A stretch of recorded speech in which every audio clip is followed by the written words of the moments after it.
The San Diego Chargers linebacker Junior Seau may well be the perfect football player. An elite defensive force of strength, speed, size, and smarts. An opposing player with a football may not hear the credo of Junior Seau, but he'll surely feel it. Thou shalt not come across the middle. Thou shalt not be part. Thou shalt not run the middle. No player in the game today is more valuable to his team than Junior Seau. He has been voted to 5 consecutive Pro Bowls. Indifferent play by others around him will not be California's southernmost city on a spectacular Chamber of Commerce evening. Temperature about 70 degrees. Sellout crowd. Jack Murphy Stadium. Again, everyone. Frank Gifford with Al Michaels and Dan Deerdorf. Good AFC West matchup tonight. San Diego coming in with a 4-2 record. They're not happy with the way they played at the beginning of the season, but they do know if they win tonight, they will move into a second-place tie with Kansas City, 1 game back at Denver in the tough AFC West. Meanwhile, the Oakland Raiders come in tonight. They are 3-4, and oddly enough, they're getting happy about it because things are starting to come around for the Raiders. They lost 4 of their first 5 games. They lost the last 6 games of last season, mostly due to key injuries, and one of them, Al, they are so happy about, and that is that their quarterback, Jeff Hostetler, he's such a big part of this team, appears to be healthy and able to perform like he can. Frankie really makes the difference because last year they were 8-2, then Hostetler got hurt, and they lost their last 6 games, and they lost the 2 games he didn't start earlier this season. But he's back. He incurred a knee injury earlier this season, appears to be 100%. In fact, he has thrown 7 touchdown passes in his last 2 games. Their running game is also very good and very deep. They're averaging 5 yards per carry, which is terrific, and defensively they're playing okay. This is a team that feels a lot better about itself after victories against the Jets and the Detroit Lions, but there comes a time for a team like the Raiders in midseason when they play a critical game, a turning point game, a game that determines whether they are contenders or pretenders. For the Raiders, tonight is that night as they take on the San Diego Chargers, and a team that's 4-2, but when we're talking to the Chargers, you get the feeling they feel very fortunate to be 4-2 right now. You're right about that, Al. Part of that is they've only scored 1 more point than their opposition, and the Chargers clearly would like to be more dominant. Now, offensively, a lot of their problems stem from a lack of a running game. They released Natron Means in the offseason, and part of that running game left with him. They're averaging only 91 yards a game. And 2 weeks ago in a loss at Denver, their offensive line turned in one of the worst performances of all time. They must be better. Now, defensively, of course, everyone knows about Junior Seau, and according to Coach Bobby Ross, he's having his best season ever. But not to be lost in all this is that the Chargers defense as a whole is ranked dead last in the National Football League. And in a victory against the Raiders a month ago up in Oakland, they gave up 553 yards, and a performance like that tonight I think will translate into a San Diego loss. They must be better defensively. Now their head coach is Bobby Ross, and right now he's down on the field with Lynn Swan. Thank you, Dan. Bobby, your quarterback, Stan Humphries, among the top-rated quarterbacks on Monday Night Football. Does he have to play up to those numbers in the air to win? He's got to be focused and ready to go. I think he is, Len. We got to have a big game out of him. Raiders are bringing in a strong passing attack with Tim Brown. How do you stop it?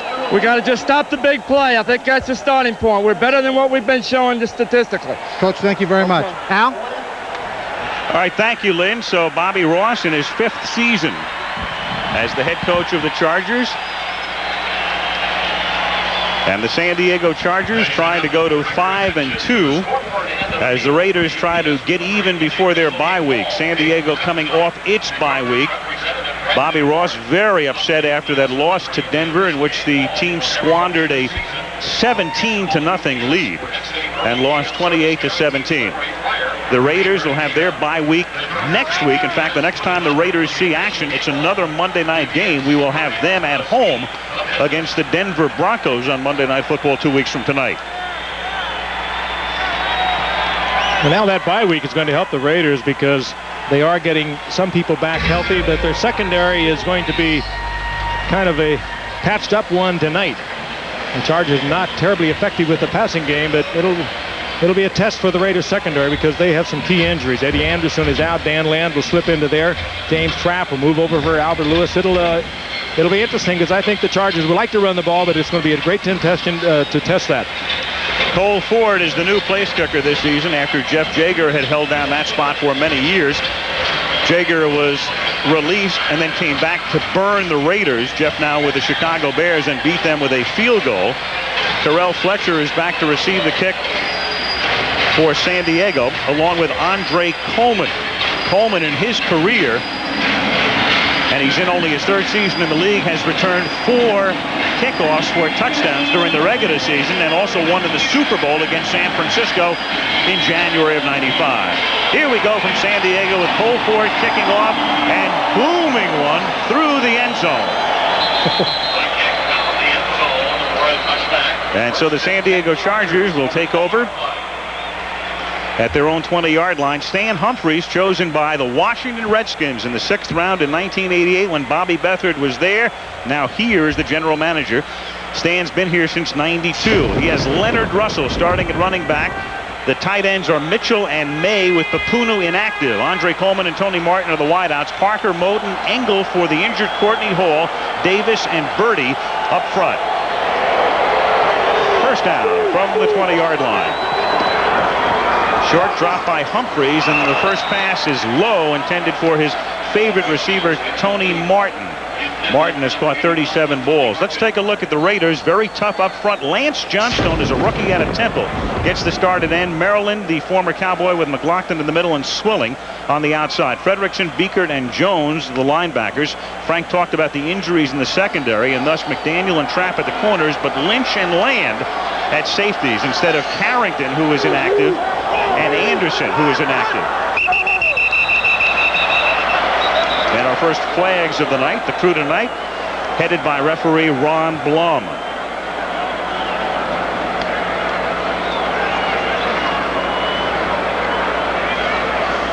Play the snap, 77 offense. False start, 5 yards, repeat second down. Eric Moten cost San Diego 5 and makes it second down and 15.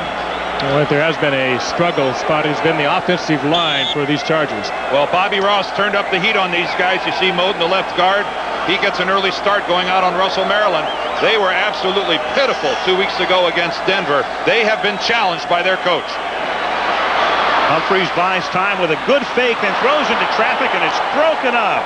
Tony Martin, the intended receiver, and Dan Land comes flying in to bat it away. McDaniel also in on the coverage. 3rd and 15 upcoming. Dan Land filling in for the injured Eddie Anderson makes a good play on that ball. Ball hung up there as they tried to go to Martin, but watch 25 come in, bottom of the screen, batting it away. Good coverage. Dan Land again filling in for a superb safety, free safety Eddie Anderson. And there is Eddie Anderson. They hope to have him back in 2 or 3 weeks.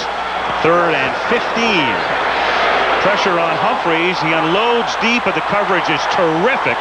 Intended for the rookie Charlie Jones, and Larry Brown, last year's Super Bowl MVP, is a Dallas Cowboy with the coverage. But once again, Stan Humphries ends up on the ground. Pat Swilling, I think that time, got inside penetration and came right up the middle and planted Humphries. Not the start they were looking for offensively. Darren Bennett to punt, leading the league in punting. It is dropped by Hobbs, picked back up,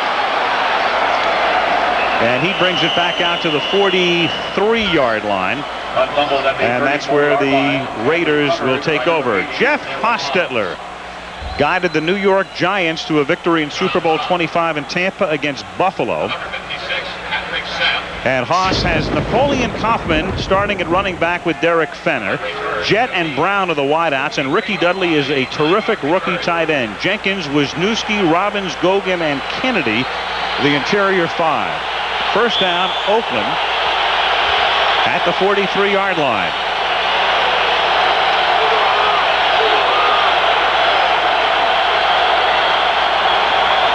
And Haas goes to the air. Protection is good. Fires over the middle to Tim Brown, who makes his 44th catch of the season. And that's a first down on a 15-yard gain to the 42-yard line. He's tackled there by Rodney Harrison. Now the Chargers up front. Mims having a good year. Lee and Davis in the middle. And Marco Coleman picked up as a free agent to replace Leslie O'Neal. Bush, Govea, the former Eagle and Redskin, and the great Seau. Gordon making his first start in 2 seasons with Shaw outside. Harrison and Ross are the safeties. First down at the San Diego 42-yard line. And Kaufman, who's averaging 6.8 yards a carry, dances his way to a first down at the 28-yard line before Terrence Shaw runs him out of bounds. And the sun going down, well, they said it was going to go down according to the Farmer's Almanac at 6:09, and they weren't lying. Well, you do read it all, don't you, Al? Love that Farmer's Almanac.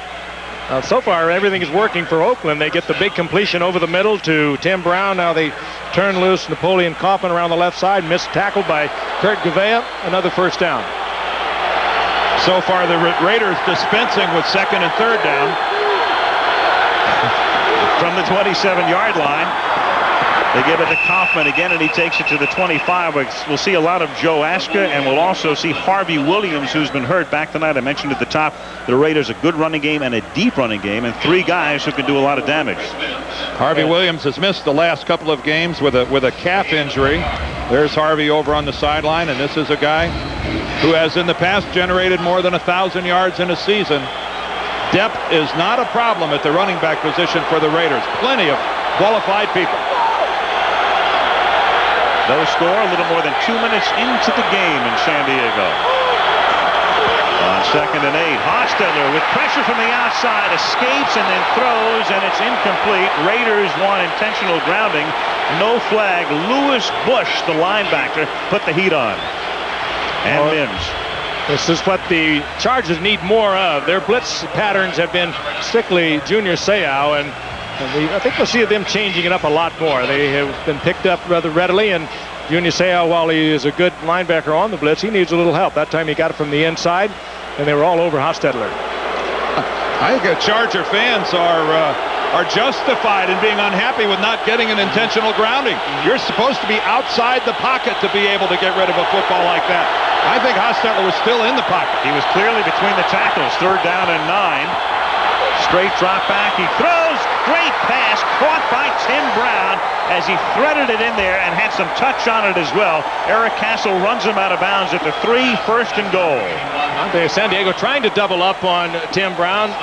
And Tim Brown just running away from the coverage, and what a beautiful touch. There he is, number 81. He's in, there he is in the slot, breaks it across, turns around one defensive back, Rodney Harrison, and a good touch by Hostetler. Well, I mentioned at the top how they gave up. Dave Adolph's group gave up over 550 yards to the Raiders, and wow, they're not showing any signs of having learned their lesson. Jerry Ball is in the backfield as the blocking back, the 300-pounder, and thus San Diego says, wait a minute, timeout defensively for the Chargers. First down and goal when we come back. 12:08 remaining in the opening quarter with Oakland threatening. Coca-Cola red zone fact: the highest opponent's touchdown percentage inside the red zone. As you can see, San Diego has yielded a touchdown 74% of the time.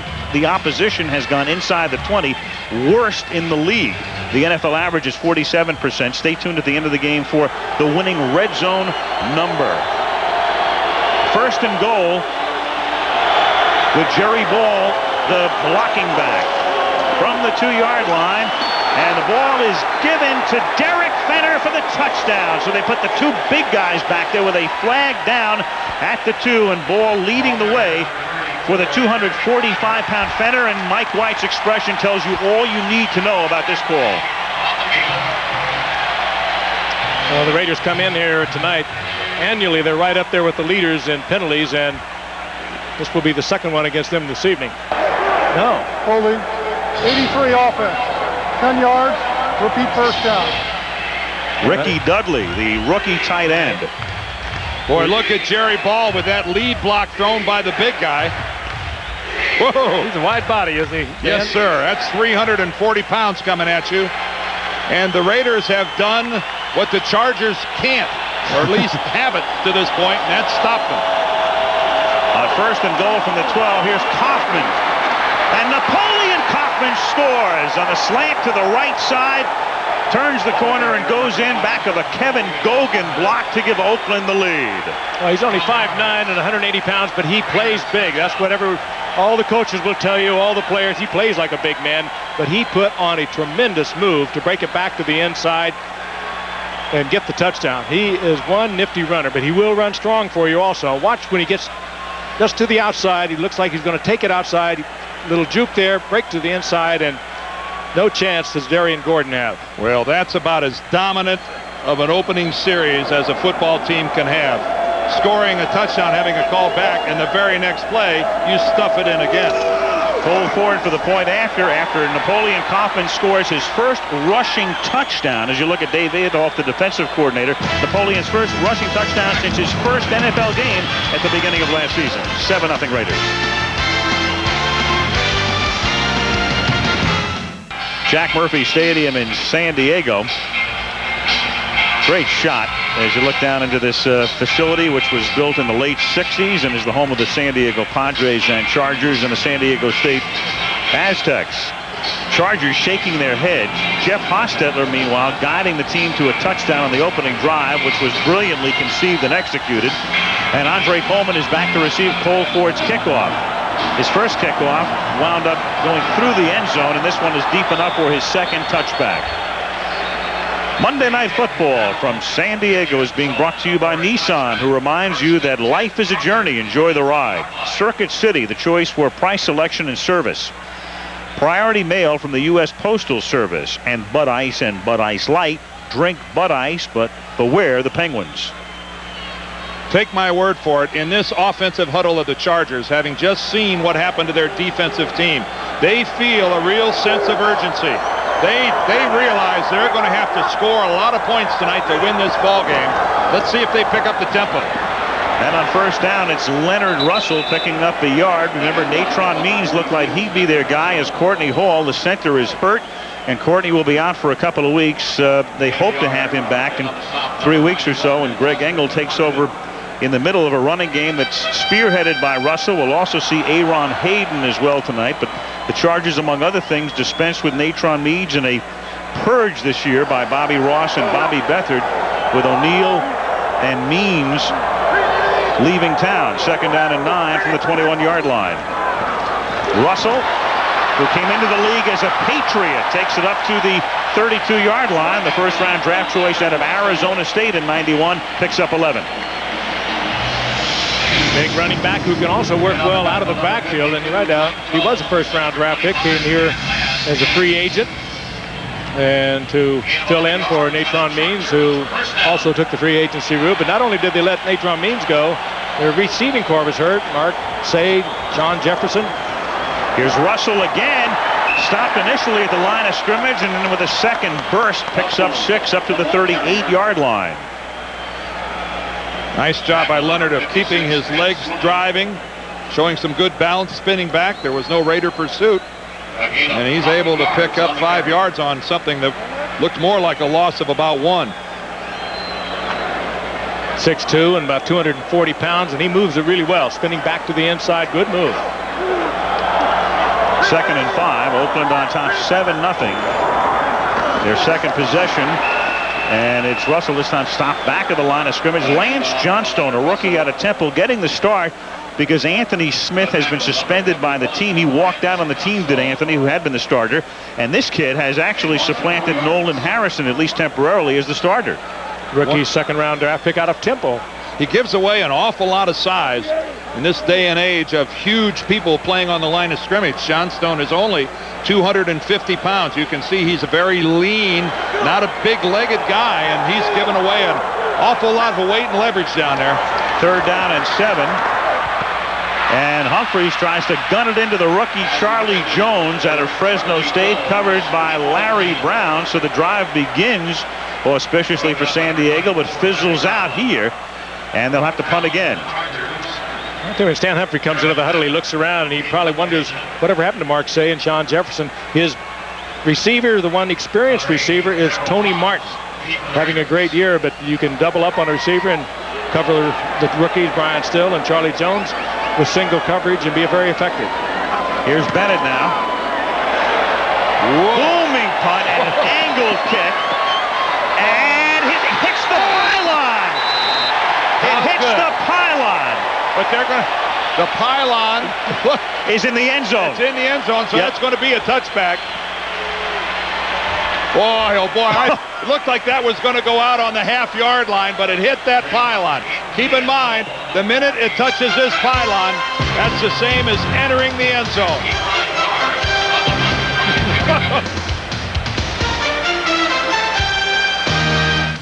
San Diego Chargers trailing early in the game, 7-0. Darren Bennett with 2 kicks tonight. That last one, 65 yards gross. Hits the pylon, which is part of the end zone. Thus the touchback ball at the 20-yard line for Oakland. And the Raiders, after a brilliant first drive, begin this drive with a completion at the 27-yard line. It is somehow thrown into Darryl Hobbs amidst a trio of blue shirts, including Junior Seau, who almost picked it off. I think Junior thought he had it there for a moment. 7 yards.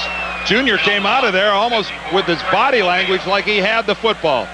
A good look, dropping back into the zone. He alertly sees it when Junior actually had both hands on the football, and superb work by Hobbs. I think he was thinking about running with it. Hobbs took it out of there. Good work by Hobbs, maintaining control. 2nd and 3.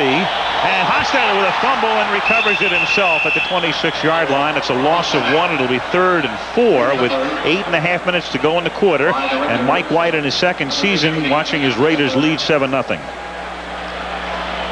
Mike, an assistant coach under Art Shell, and then Shell was fired before the beginning of the 1995 season.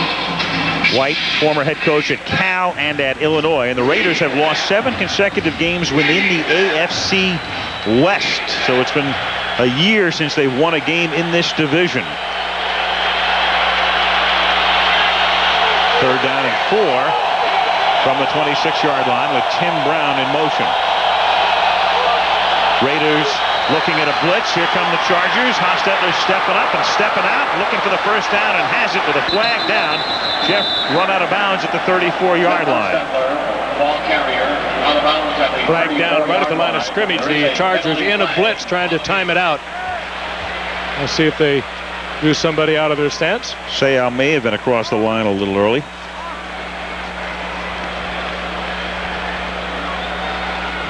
Junior Seau arguably having his finest year thus far. Over that pinched nerve in the neck. Offside, 90 defense, penalties decline, first down. He had company. That was Marco Coleman, who played for Bobby Ross when Bobby was the head coach at Georgia Tech, and the Rambling Wreck went on to win a national title. Of course, Marco coming over as a free agent from the Miami Dolphins. Not terribly big, and he's not having a lot of great stats this year, but they say that he is playing very well within this defense. Penalty declined after a 9-yard gain by Haas. First down at the 35-yard line, and they give it to Kaufman on a delay. Nice little move there to slip a tackle to the 38. Seau with a stop. The tackle by Junior Seau. Good look at Napoleon Kaufman coming right at you. Gavea, the lead block of Fenner, takes care of Gavea, and a nice job there of Kaufman of stutter stepping and allowing Fenner to come in with that block and then taking advantage of it. He wasn't over anxious running into the back of his lead blocker. 2nd and 6. Kaufman to the outside again, and he was slowed up by Gavea and then tackled at the 35-yard line, setting up a 3rd down and 10. Kurt Gavea, the former Redskin, former Philadelphia Eagle, has brought a lot to this defense for San Diego. He is very quick. He's very bright in the middle. He has helped Junior Seau immensely, and we think back to his days with Philadelphia. They really miss him in Philadelphia. Well, he did a nice job there scraping upfield and making a play on the Raiders' side of the football. That's the kind of aggressive defense the Chargers need to have. 3rd down and 10, and they need that aggressive defense to stop a 3rd down situation here. The Raiders 2 for 2 on their first 2 third downs, and this play is dead as Hostetler was in the pocket. Nobody heard the whistle until he got back there. I think the Raiders left early. Ron Blum, who's had a busy night already. Prior to the snap, 34 offense, false start, 5 yards. Officials will always have a busy night when the Raiders are in town, as they annually either lead the league or are right up amongst the leaders in penalties. You wonder how that can happen year in and year out. There are different players in this era of players turning over and new guys. You see that each of the last 3 seasons, and they're barely trailing Jacksonville. But you wonder how can a legacy like that continue on such an annual basis? Yep. Even with new coaches. Yeah, it doesn't seem to make any difference. 3rd down and 15. 4-man rush, a little dump off over the middle, and Harvey Williams back in the lineup after missing a month, juggled it and dropped it, and the Raiders are forced to punt with 5:44 to play in the period. Raiders choosing to throw underneath. They needed big yardage, tried to dump it off to Harvey for the catch and run, and Harvey was thinking run before catch.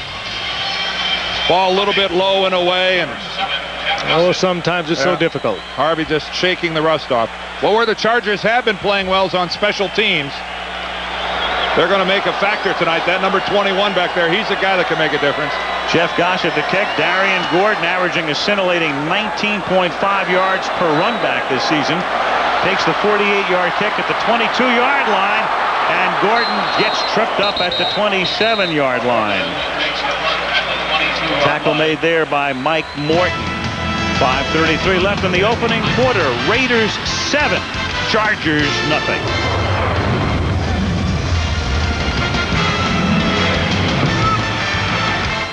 We have the Goodyear Blimp Eagle floating high above Jack Murphy Stadium in San Diego on a gorgeous night.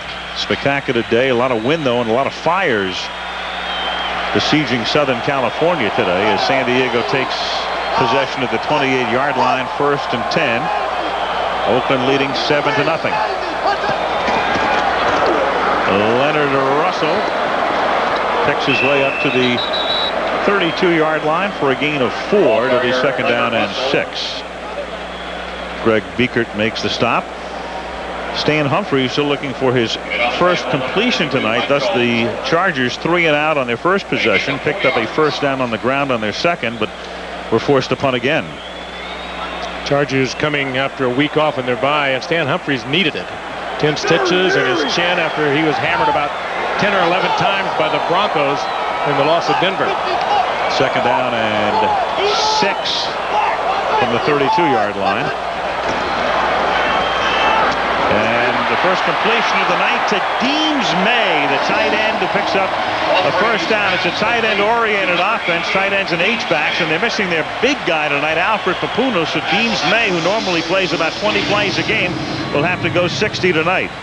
We'll see a lot of the rookie Brian Roach from San Jose State. May's a pretty good target and rapidly turning into a pretty good receiver. And there's the offensive coordinator, Ralph Friedgen. And there's Papuno on the sidelines out with a injured groin. They didn't realize they were going to lose Alfred till pregame warm-ups. He came to the stadium hoping to play. 1st down from the 44, and Stan Humphries slides to a halt at midfield, picking up 6 yards. Did Stan get hurt? Stan Humphries is shaken. Did he get? He took the hook slide, but Stan is calling for help. Probably caught a cleat. He is hurt. And Sean Salisbury is the backup quarterback. The former USC Trojan who played at Minnesota begins to loosen up with the seemingly indestructible Humphries, one of the toughest guys in the league. He tried to do everything right. He was going to take the hook slide, which protects him. And he took a couple shots. McLaughlin and Fredrickson. He was just a little late indicating that hook slide. Boy, the fans are not going to like that. Well, they just saw that same replay that you saw. That's Chester McLaughlin, all 325 pounds of him. You know, the problem of it is, though, is that they're both already in the air when Stan heads to the ground. You're asking the impossible for a guy to pull off there. Injury timeout. Appears to be the left shoulder of Stan Humphries. He points to it as he walks off the field, and you can see he's immobilized it, holding it up to his body. Watch him slide. He leaves his left arm in the trail position, and there it gets forced to the ground as Chester McLaughlin lands on top of him. So Sean, we'll await word from the Charger bench. It is 2nd down and 5 as play resumes, and Leonard Russell goes nowhere. So Salisbury's first play A running play. We'll get a report as they take Stan Humphries back to the locker room. And Salisbury, a San Diego native who went to USC and began his NFL career with Seattle in '86, was out of football last year, was a radio analyst, and signed by the Chargers to back up Humphries this spring. Longest run, of course, in Minnesota. We had him on a couple of games there. 3rd down and 5 from the 49-yard line, and Salisbury going deep, and he hits Charlie Jones, the rookie out of Fresno State, for a first down, and he's thrust out of bounds by James Trapp at the 20. I think this is such a good call by Ralph Friedgen, the offensive coordinator.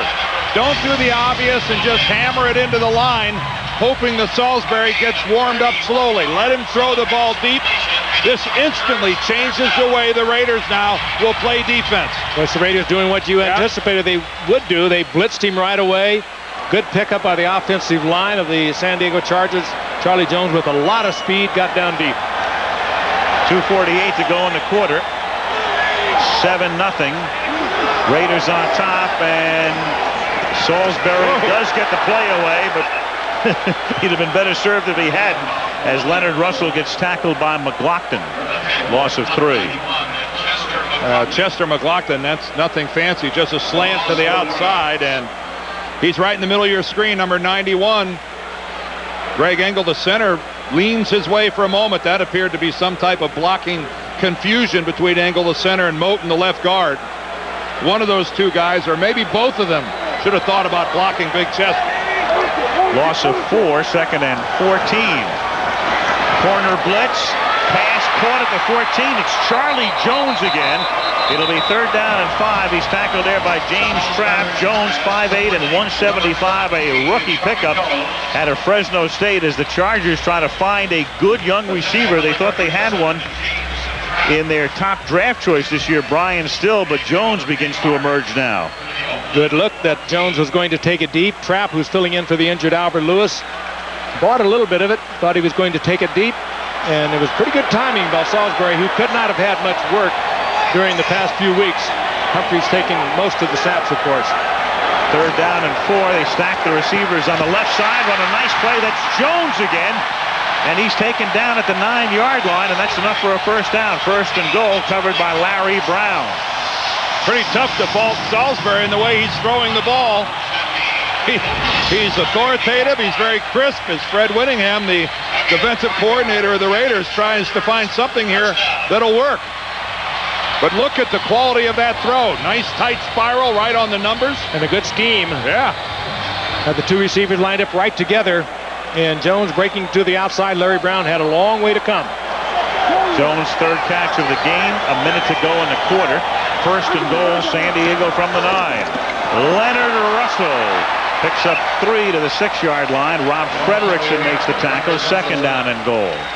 I'll give this Charger team credit as Ralph Friedgen, the offensive coordinator, looks down on the field, makes the call, but they know they're in trouble. Their leader, Stan Humphrey, has gone in for a checkup on that shoulder. Offensive line has been hurt, particularly with the loss of Courtney Hall at center. They've got a lot of injuries along that line, but they have really sucked it up. Well, sometimes an injury to your number 1 guy can really light a spark. Sometimes it just gets everybody angry, and they say, what the heck are we doing? Thus far, it's done that on this drive. It sure has. That's the way they're playing to this point, at least on this drive. Salisbury is 3 of 3 for 46 yards. Fire the snap. Number 70 offense. Ball start. 5 yards. Repeat 2nd down. Vaughn Parker. Again, Salisbury probably has not had that much work during the week, during the preparation, with Humphrey taking all the snaps. He has a different rhythm. Even though they go on the same kind of count, the rhythm is different. It'll take a while for this offensive line to settle in with him. Tough spot to give up 5 yards, though. Things are going against you anyway if you're in a blue jersey. Don't make it harder on yourself than it already is. On 2nd and goal. Great protection. Slings it into the end zone. Caught for the touchdown by Tony Martin.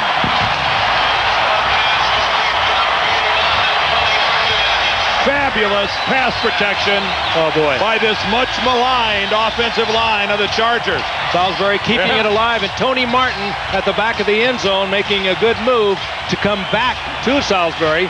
but it never would have worked without the protection. No, that's all on the offensive line of the Chargers. There's Terry McDaniel on the coverage. Now watch Martin.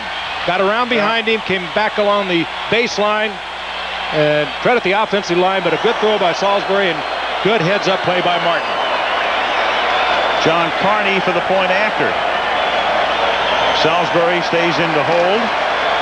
And Dan talked about lighting a spark, and that's what Sean did. He was 4 of 4 for 57 yards on that drive. Guided him in from his own 49 to tie the game with 3 ticks left in the period.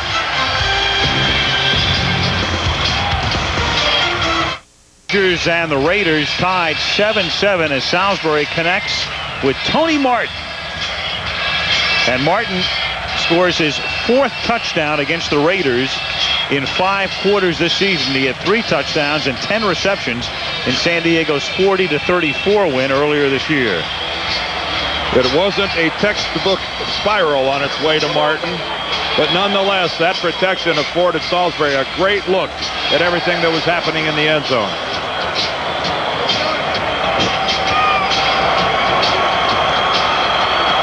Carney kicks off. And it's a short kick, fielded at the 12-yard line by Napoleon Kaufman. And Kaufman skirts the sideline, good run back, and takes it up to the 40-yard line as the quarter ends. And Carney paid the price. Yeah, he punished him, didn't he? ABC station. Al Michaels, Frank Gifford, Dan Deerdorf, Lynn Swan. We start the second quarter. The game tied 7-7, and the Raiders begin from the 41-yard line on 1st and 10. Hostetler throws underneath, caught by Kaufman. He takes it all the way to the San Diego 42, tackled by Seau. And let's get a report on Stan Humphries from Lynn Swan. Lynn? Now, when he came off the field, he walked to the bench area, looked straight ahead and said, "I am done, I am out, it's my shoulder." They got him into the locker room. It's a left supplicated shoulder, meaning it pops in and out. Now they'll x-ray it. They can probably pop it back into place, but it's questionable as to whether or not he'll come back into the ball game. But he thought for sure and felt when he came off the field he was done for the evening. Now, okay, thank you, Lynn. As Sean Salisbury's on the phone with Ralph Friedgen upstairs. First down from the 43-yard line, and Harvey Williams with a nice spin move down to the 36 to pick up 7. It'll be 2nd and 3 as we look at the numbers through the first 15 minutes of play. Raiders with a great opening drive, and then Salisbury came in to get San Diego even. Okay. We're at the floor of numbers here. You see San Diego with that nice comeback, as Al said, late. Even in first downs, and not much else happened. Great sound effects, though. 2nd down and 3 from the 36-yard line. Hostetler protected very well, but Brown also covered very well by Darian Gordon. It'll be 3rd down and 3. We go to Minneapolis next Monday night, and our matchup on Monday Night Football has the Chicago Bears trying to get healthy with Dave Craig at quarterback against the Minnesota Vikings, playing very well at the outset, but chasing the Green Bay Packers. So a very key game for the Vikings coming up next Monday night from the Metrodome. Chicago at Minnesota. 3rd down and 3 from the 36-yard line.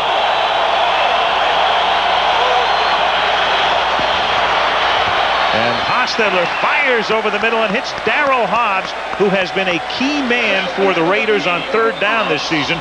Willie Clark makes the tackle. 1st down. Well, Hobbs, because of his great size, really effective working inside. A big target for Hostetler, 6'2", 175 pounds. And actually, that's pretty doggone good coverage, but just another nice throw from Hostetler and good concentration by a very emerging Darryl Hobbs. They work him opposite Tim Brown, and it's hard to get double coverage on either one of them. 1st down at the 27-yard line. Hostetler finding his receivers covered, so Jeff takes off and is tackled at the 21-yard line by Junior Seau. It's a gain of 6. Yes, the Raiders also have James Jett, who is beginning to play back to his great season as a rookie 4 years ago. So you're talking about Brown and Hobbs and Jett, and emerging into what could be a big superstar is Ricky Dudley, the #1 draft pick out of Ohio State, the big tight end. He has 14 receptions, 4 touchdowns, so they can really come at you with some fine receivers and a lot of speed. 2nd and 4, and Harvey Williams is the back in this set. They give it to Harvey. And the one-time first-round draft choice of the Kansas City Chiefs gets to the 19, where it'll be 3rd down and about 1.5 yards. Larry Kennan brought in as the quarterbacks coach to work earlier this season with Billy Joe Hobart as the #1 guy with Hostetler hurt, but now working with the veteran Jeff Hostetler. A lot of trade rumors had been swirling around the Raiders, in particular with Jeff George, since Mike White had coached Jeff George in college. Raiders, of course, at this point say there wasn't any fire along with the smoke, but who knows what really went on. Jeff Hostetler took so much abuse trying to play hurt, as we've seen him do over his career. He's really one tough guy and really erupted last year. Had that super game last week. Raiders will take a timeout here with 3rd and a short 2 upcoming. 11:37 to the half. Game tied. Eagle providing that beautiful shot of Jack Murphy Stadium in San Diego. The game is tied 7-7 as the Raiders at their own at the San Diego 19 look at a 3rd down and short 2.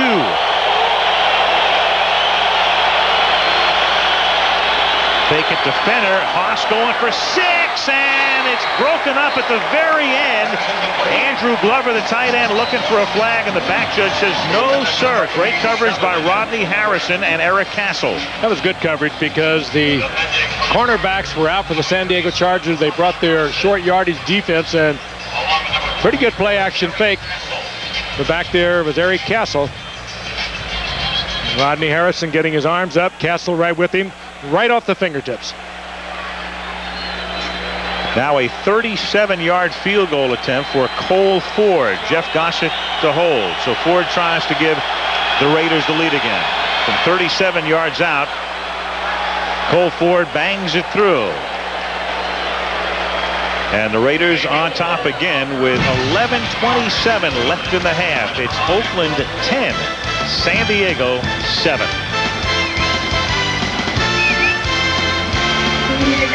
Very ready to come back in. A guy who played his college ball at USC, and he's going to be the man tonight. Stan Humphries not expected to return. He told Lynn Swan, forget it, as they look at his shoulder, and Cole Ford to kick off. He's just given Oakland the lead. The Raiders on top 10-7 as Oakland seeks its 3rd victory in a row.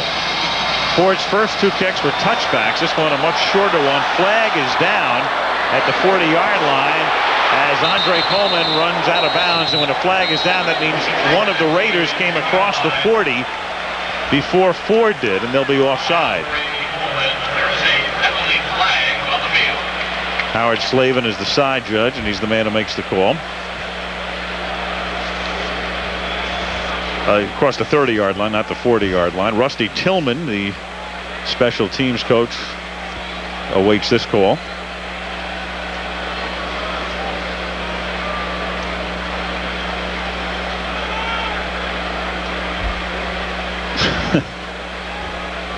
A lot of discussion for what figures to be a pretty simple penalty. Chuck Prefer, the San Diego special teams coach.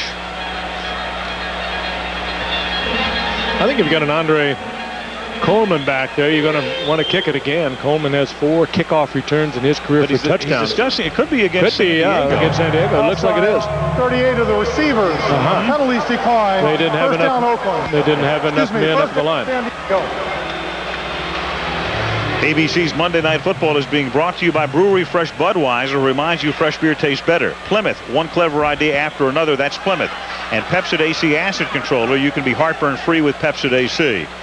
I'd mentioned it's a pretty simple call when you think about it initially. Offside when they drop the flag right there, but the official can also look at the receiving team, and you got to give the kicker 10 yards, and one of the Chargers was within that 10-yard range, and that's why they were offside. From the 25-yard line, Salisbury on first down has that pass tipped, and it's incomplete. 2nd down and 10. Salisbury's last series coming in for the injured Stan Humphries, and he hooked up with Charlie Jones on a couple of passes and then had it pay off after he hooked up with Jones once, then twice, and then the touchdown pass to Tony Martin in the back of the end zone. Second down and 10 from the 25-yard line. And this is Terrell Fletcher. He takes it to the 31, second year back out of Wisconsin. They had very high hopes for him, but he's been slow in getting his career off to a promising start. Well, he replaced Ronnie Harmon in Ronnie Harmon's role. He's more of a third down back, works well out of the backfield. Ronnie Harmon, of course, went to Houston, and Ronnie Harmon, one of the great third down backs ever to play this game, and just another one of the Charger skilled players that they lost. We mentioned Marksay, Sean Jefferson, Natron Means. Third down and 4. Tony Martin, who scored the touchdown, not in the lineup right now. In fact, he did run into the locker room, and then he came quickly back out for whatever reason. On third down and 4, the catch is made by Charlie Jones, and the rookie catches his 4th ball of the night and has a first down. Charlie Jones, very, very fast, not very big, 5'8", 175 pounds, but very quick. Well, he's working against Super Bowl MVP Larry Brown, and Larry gave him a cushion, and Jones took advantage of it. Larry Brown has been playing with a very sore foot. A foot that's not going to get better either. It's going to bother him the entire season. Aaron Hayden is in the game at running back now. First down from the 37-yard line. And that is tipped again and incomplete. It looked like Pat Swilling got a hand up, the longtime Saint, who then went to Detroit and now plays with the Raiders as his very distinguished career comes toward its climax. A guy who was a half a sack away from 100. Yeah, here is number 56, and like Marco Coleman of the San Diego Chargers, he played for Bobby Ross at Georgia Tech. Pat Swilling started with New Orleans, went to Detroit, and was probably going to wind it up with the Raiders. Second down 10 from the 37. 10 minutes to go in the half. Oakland up by 3.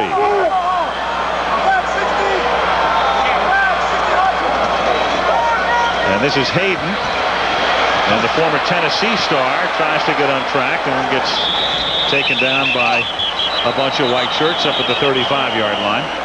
Ball carrier number 24. Hayden spelling Russell, A-A-R-O-N. And he said last year at the end of the year, he said, listen, my mom calls me Aaron. And who are we to argue with Mama? So he'll be Aaron. Well, Aaron got himself behind a very slow developing sweep to the right, and that will never be effective, particularly with the kind of pursuit you get out of this Raider team. Very poorly designed, and it loses a couple. Third and 12 at the 35. They pick up the blitz nicely. Fletcher makes the catch on third down, but can't get on track. Can only get to the 42-yard line, well short of a first down. The stop by number 43, Lorenzo Lynch. John Salisbury getting some pretty high percentage pass plays called for him. I think they're trying to ease him into this. And 7 yards. So the pass. Sylvester Groom on the sidelines. From the 42-yard line, Darren Bennett to punt. Darrell Hobbs is back to receive.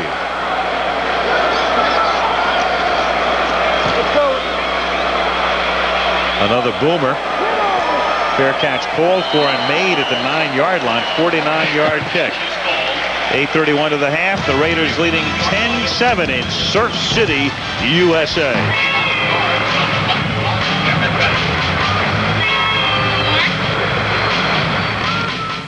The Wednesday night lineup right here on ABC.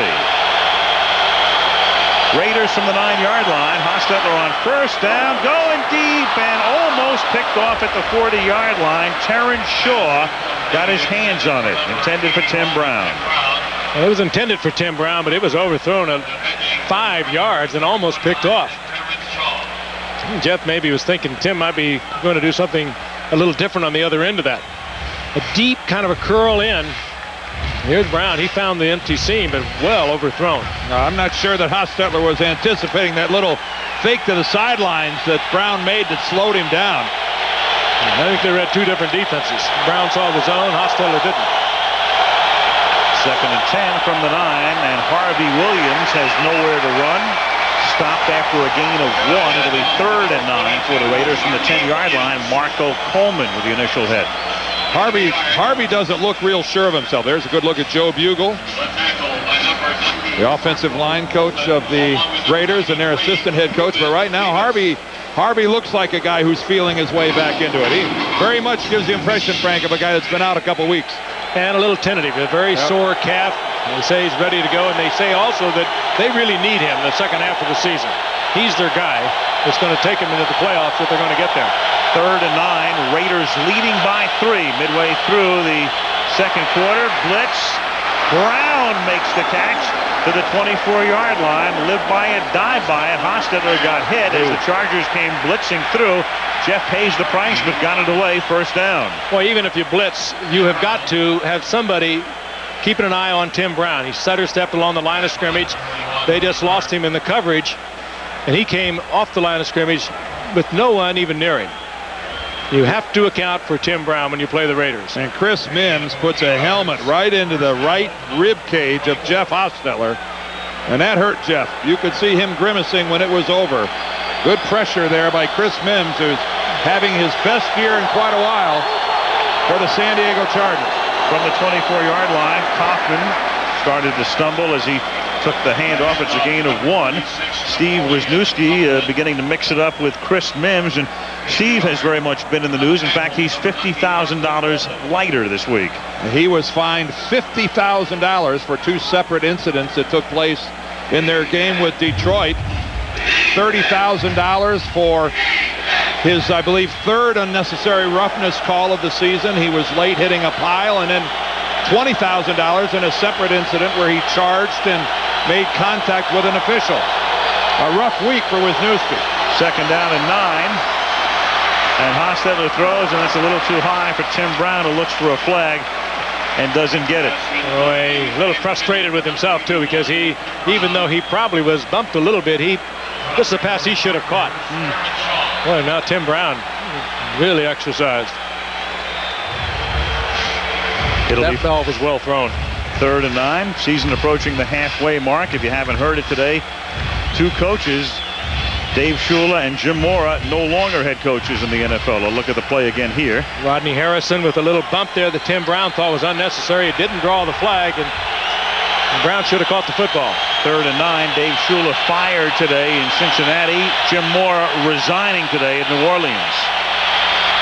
Hostetler throws, catch made.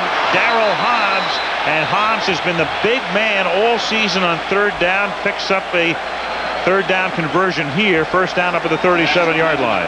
I think slender is an overstatement for Darryl Hobbs, but he's a tough player with a lot of speed, and they like to use him on 3rd down. He's not afraid to come across the middle.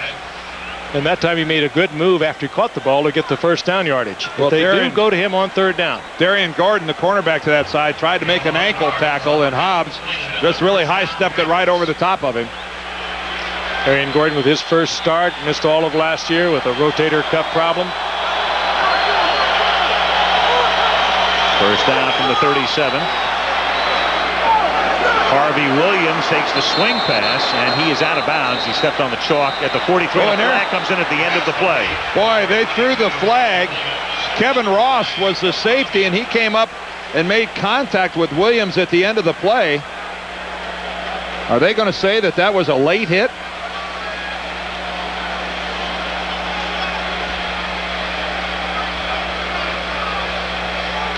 That is what they're going to say.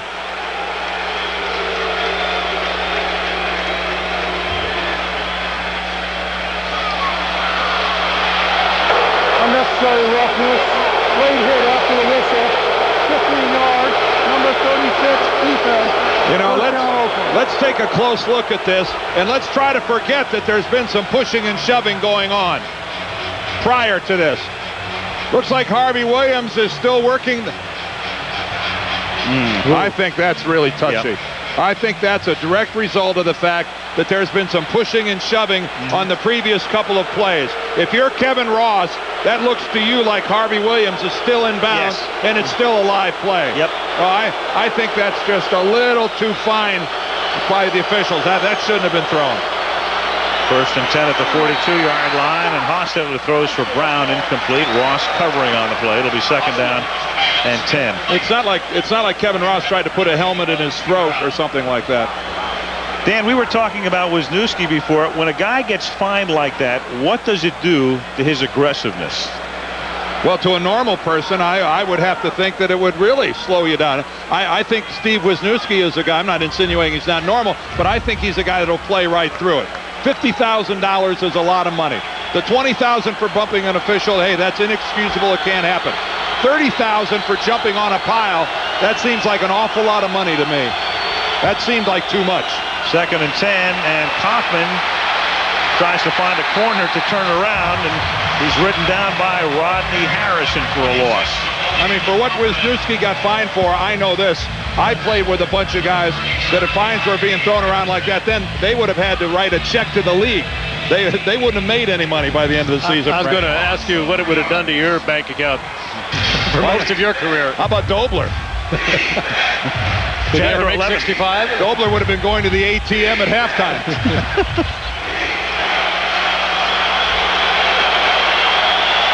Third and 13, 4:55 remaining in the half. Oakland leading 10-7. They have to get to the 32 to convert. And Hostetler banged to the ground at the 41-yard line. Well short of the first down and still out of field goal range. John Perella knocks him down. Good defensive effort by the San Diego Chargers. The play before, they just stuffed him. The Raiders, when they tried to sweep to the right side, that time they got pressure on Hostetler. He had no place to put it. They forced the punt. And they did a decent job in the secondary covering up the receivers. Jeff Gossett playing in his 208th game to punt. Darian Gordon back to receive it. Fair catch is called for, and Gordon hauls it in at the 10. Not exactly a high-risk position, you know. No. 4 minutes to the half. Oakland by 3.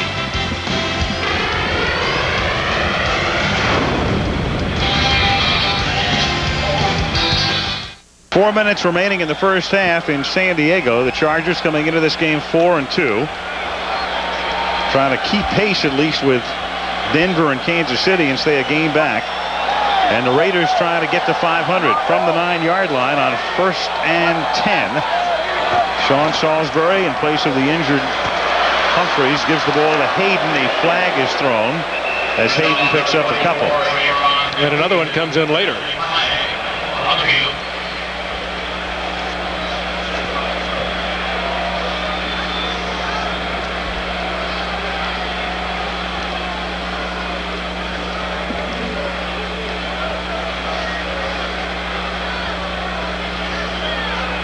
Ron Blum indicating a holding call. Will back the Chargers up half the distance to the goal line. Holding 60 offense. Holding 83 offense. Both penalties are declined. Second down. That's Greg Engel and Andre Coleman. And the Raiders take the play instead, and that makes it second down and 9. Well, the Raiders and the Chargers, as Frank mentioned at the very top, an old AFC rivalry, and they have played some fabulous, very memorable games through the years. The Holy Roller was part of that series. Sure was. And even earlier this year, the game up in Oakland that the Chargers won 40-34. These things normally aren't decided until the very end of this thing. Well, you go back to the beginning of the AFL, 1960, when Chargers were actually in Los Angeles. Right. They've had some unbelievable battles. No blood lost here. Nope. Jack Kemp was the quarterback for the original Los Angeles Chargers.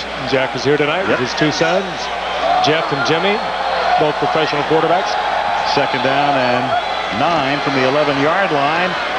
And the catch is made up at the 19-yard line by Andre Coleman to make it third down and 1.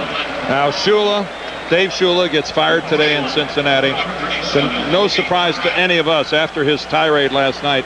Jim Moore decides to step down in New Orleans. I hope not lost in all this is what Jim Moore did for that Saints franchise, how he turned them into a winner and how he won consistently over the years. I just have a great deal of respect for Jim Moore. He produced the first winning team they ever had in New Orleans. Yep. And their only playoff appearances. And Jim had the longest tenure of any coach in the league. On 3rd and 1, Hayden to the 21. They have not named a replacement yet for Mara. There is a bye week for New Orleans, so they do have a little bit of time. Bruce Kozlik, meanwhile, at least for the balance of this season, replaces Shula in Cincinnati. Bruce has had head coaching experience with the Jets for several years before he went back to Cincinnati as the offensive coordinator. He'll do a good job. At the 21-yard line.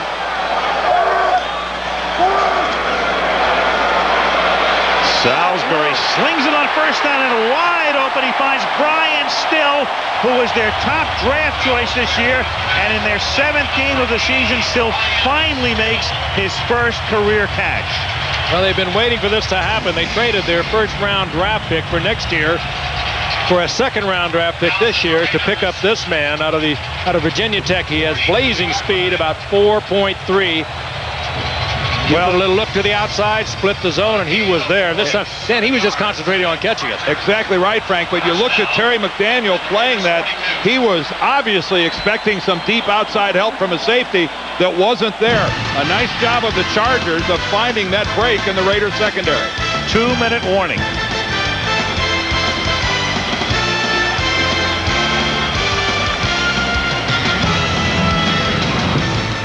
This weekend, the Tour Championship from Tulsa. Tiger Woods in that field, and coverage starts on ESPN Thursday, and then Saturday and Sunday right here on ABC Sports, the Tour Championship. Tiger is tearing it up. He is. I guess it's gotten to the point anytime that he's in a tournament, he's the favorite. Yeah. From the 43-yard line on first down, Salisbury throws. Catch made by Shannon Mitchell, his first of the night. Those of you who've watched the Falcons and the Jets, the Braves and the Yankees tonight, that game is over. Atlanta wins by a score of 4-0. Greg Maddux goes 8. Mark Wohlers out of the bullpen to wrap it up. Fred McGriff is the offensive star, and the Braves lead 2-0. You know, Al, if Maddux would have gone the distance, that would have been the first complete game shutout in a World Series since Curt Schilling back in '93. You know, when the Phillies played Toronto. I didn't know you covered it to that extent. Al, you're not the only one. 2nd down and 8. Certainly not anymore. It's 3rd down and 8. I feel like Jim Palmer up here. Wandered into the wrong booth. Cover the globe. Spanning the globe. Yes. In case you wonder, John Carney, fine field goal kicker for San Diego, his best this year, a 53-yarder. That's Floyd Peters right there, the defensive line coach of the Raiders, one of the great defensive line coaches in the NFL. This guy has been everywhere. Former fine defensive tackle himself back in the olden days. 3rd and 8, and the pass intended for Charlie Jones is incomplete. He's covered by Trapp. 4th down. Intended for number 17, Charlie Jones. Well, looking at what's happened to this point as we're inside the 2-minute warning in the first half, a 10-7 ball game. The way this thing got started, I thought this was going to be more like that 40-34 effort instead of a closely fought 3-point ball game approaching halftime. I think you touched on it, though. When Stan Humphries went down, the rest of the Chargers just kicked it up another gear. They sure did. Darren Bennett to try to pooch punt it. And a pretty good pooch. Caught at the 6-yard line. Getting down there, he had enough altitude on it that Mark Montroy is there to catch it. All right, let's check in with Chris Berman in New York. Chris? All right, Al, thank you. And coming up on our Lexus halftime report, we'll talk with Steve Young, who led a stirring comeback for the 49ers. And yesterday, a man who always leads his team back in the fourth quarter, John Elway of the Broncos. Broncos in the light snow hosting the Ravens. After they fell behind, it was John Elway to keep one behind him. Yeah, right now, Chris, the Denver Broncos playing terrific football. They have Kansas City at Mile High next week, and then we'll see Denver make its only Monday night appearance 2 weeks from tonight in Oakland. Chris was probably going to mention that Curt Schilling thing. Yes. Hope I didn't steal your thunder there. Oh, by the way, little screen pass to Harvey Williams to take it up to the 17-yard line, close to a first down.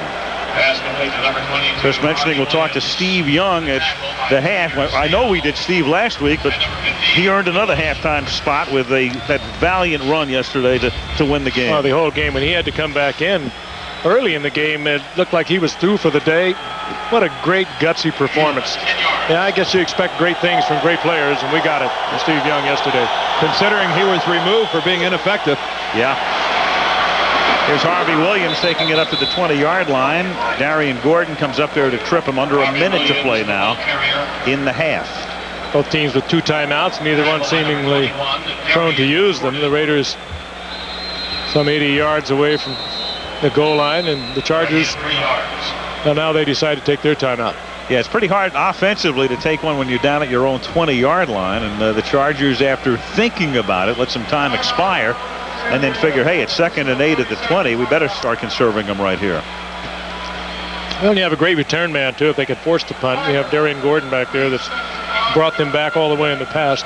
Right, and a great field goal kicker in John Carney. Exactly. You don't pass up the opportunity to put the ball in Gordon's hand one more time. You see the number 22 on the helmet worn by all of the San Diego Chargers. That's in memory of their running back Rodney Culver. He and his wife Karen were killed in the crash of the ValueJet flight back in May, and in his honor and memory, all the Chargers wearing number 22 on the side of their helmet. 2 years, 2 tragedies here in San Diego. David Griggs killed in an automobile accident in January of '95. 2 good players, but 2 classy people. Yeah, that's the shame of it is, especially with somebody like, Rodney Culver, and you didn't know much about him as a player. He played at Notre Dame and kind of a special teamers and backup running back here, and then you learn about these people and what people they were. He and his wife, after the fact, unfortunately. Yeah, they left behind a couple of children, and they've established a trust fund for those children. If you're interested in doing anything about that, why don't you just contact the Charger organization? I'm sure they'll be able to give you the info. 2nd down, and now the Raiders, after the Chargers had taken a timeout, the Raiders need to take a timeout to discuss what's going on here. Bugle and Kennan huddling with Hostetler. So coming up at the half, Chris will have the halftime highlights for you. A lot of great games in the NFL yesterday, comebacks and electrifying plays. And then, as we mentioned, I guess we'll have to give Steve Young maybe a gift certificate from a clothier or something, having appeared for the 2nd time in a row at halftime. But Steve yesterday getting the start, coming out, coming back, winning the game. And the report from San Francisco, Elvis Gerbach was shaken up yesterday, and he might not be available to play this week. And so it'll be Steve again, clearly. We'll try and have more on Stan Humphries when we get the word. We were told he probably would not be back. He seemed to indicate that to Lynn Swan on the sidelines, but we'll get a definitive report on Stan Humphries, who went out with a banged-up shoulder here early. So 2nd and 7 now after back-to-back timeouts. Oakland up by 3 as the first half draws to a conclusion.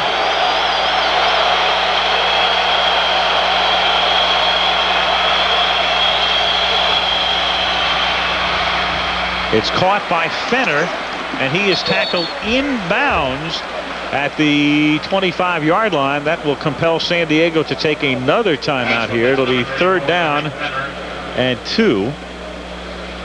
The clock, for some reason, had not even started. A little high percentage underneath pass to Fenner. Well, it actually burned off 6 seconds. I believe there's 52 at the start of that play. Now it's down to 46. I thought he had signaled that he was inbounds. They must have rolled him out. Keep running. Here's Kaufman.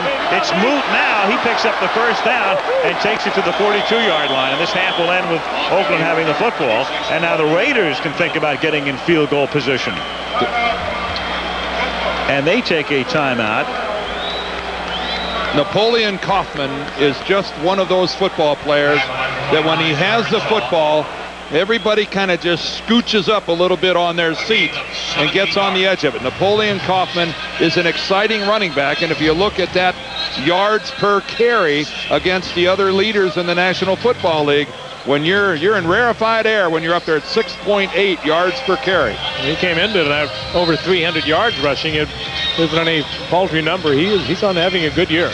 Put that in perspective. The league average is 3.8 per carry. He's not a big guy. He's 5'9", 180 pounds. He's not the type of a back that's going to be your 25 carry per game guy. He's not a Ricky Waters. He's not an Emmitt Smith in that respect. He'd like to be. Yeah, he would like to be. He thinks tough. He really does. But it's not where he's the most effective, and Mike White knows it. Dave Adolph trying to get his defense to stiffen here and keep it 10-7 at the half. The Raiders are out of timeouts. None left. 39 seconds remaining in the half. Hostetler chased, looks for the sidelines, gets out of bounds. After a 9-yard gain, he crosses the 50 to the 49-yard line with 32 ticks left. Yeah, but he also conserved that one timeout that the Raiders have up there. And actually, they don't have a timeout. So he at least stopped the clock by moving the ball out of bounds and picked up good yardage. Bobby Ross, somehow or other, he always gets his football team prepared. He does it all. He almost wills them to play. Winner everywhere he's been, national champion, the NCAA with Georgia Tech, been to the Super Bowl here. Coached at Maryland and the Citadel before going to Georgia Tech. 2nd and 1, and Haas going deep and dropped. Almost hauled in by James Jett, who had a step, and there was some bumping with Terrence Shaw, but no flag. Or Terrence Shaw at least was looking back for the ball, and I think that is what kept the flag from flying. He had pretty good coverage. Jett had him by about a step. Shaw is showing some real good speed. As Jett, the fastest player in the league this year, in the fastest man contest, and Shaw running right with him. Looks back before the contact is made, and that could have been called very easily. Yep. That should have been called. Terrence Shaw got away with one right there. That looked like interference. 3rd and 1 at the 49-yard line, and Hostetler gets sacked at the 46 by Reuben Davis.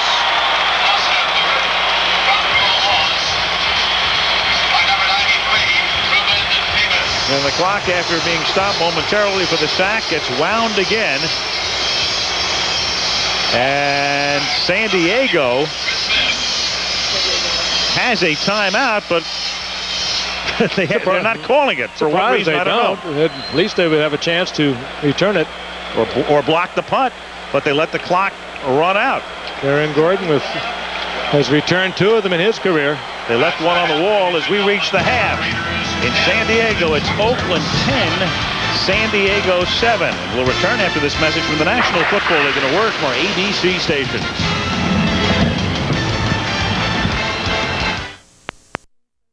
Murphy Stadium, Al Michaels, Frank Gifford, Dan Deerdorf, and Lynn Swan. The Oakland Raiders trying to get to 500, leading 10-7 at the half. Stan Humphries hurt earlier, out. The quarterback gone for the night with a shoulder injury, a left shoulder, the non-throwing shoulder popping in and out. Sean Salisbury will guide them the rest of the way. And right now, Oakland will get the football as we start the 3rd quarter. John Carney to kick it off. Napoleon Kaufman and Carl Kidd are back to receive for the Raiders. And Kidd hauls it in at the goal line. Good tackle at the 17-yard line. Kevin Ross, the veteran, now playing on special teams as well as in the defensive backfield, the longtime star for the Kansas City Chiefs in his 13th season. And that is one thing that has worked well for San Diego. Their special teams have played very well. Kevin Ross left Kansas City after 9 years, a couple of years in Atlanta, and really come back to solidify this secondary for San Diego. Raiders at the 17-yard line, 1st and 10.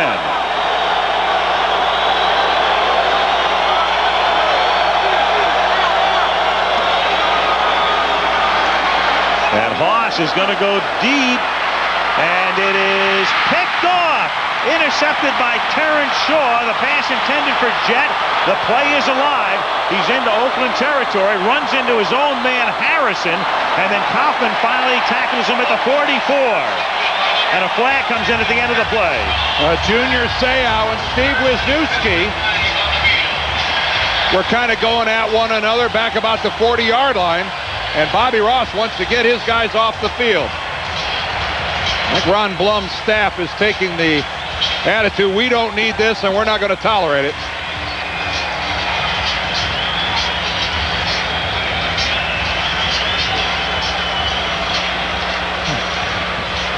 The Raiders love to take it deep. Ooh. And I think right there is a good example of Jeff Hostetler.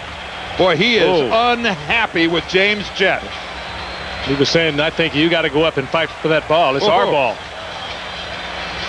Terrence Shaw just took it away from Jett. Yeah, that's a major league chewing out. That is big time. Here's a look at it. Shaw trailing Jett. The ball kind of over Jett's outside shoulder. And boy, but if you... 15-yard face mask foul. Number 76, Oakland.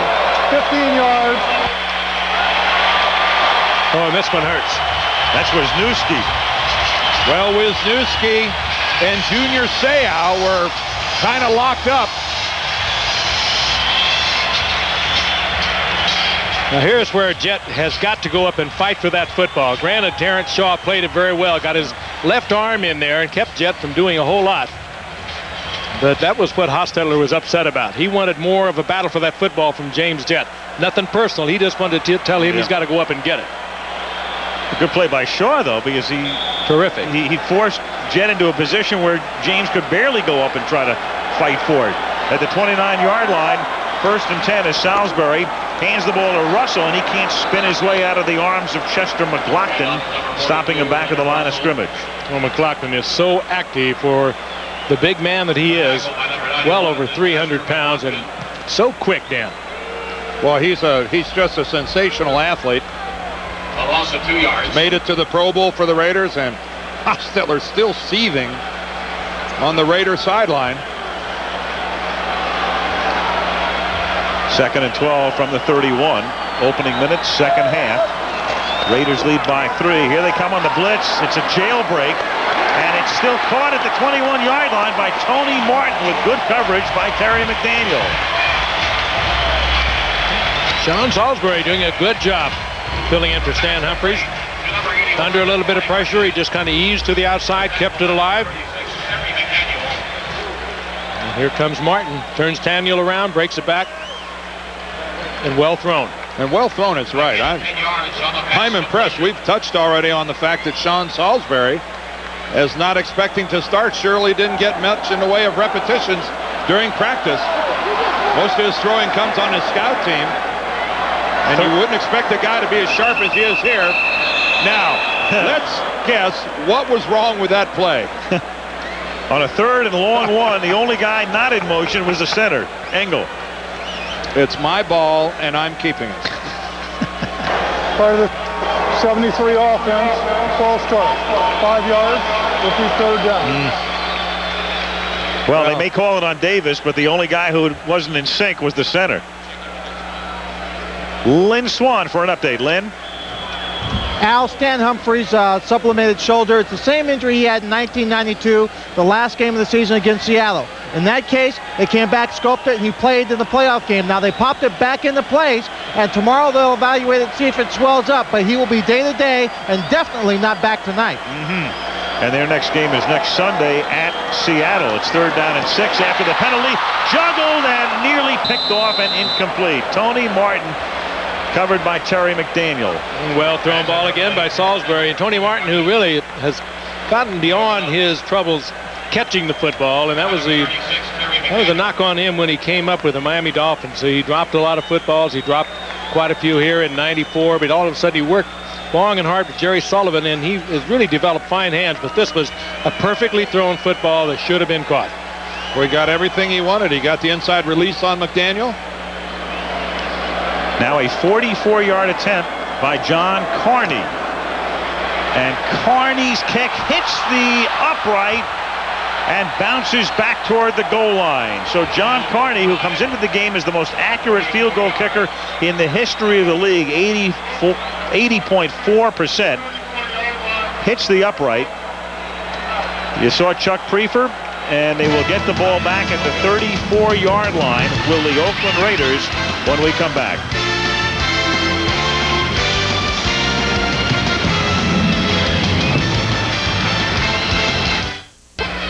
13 minutes and 3 seconds remaining in the third quarter.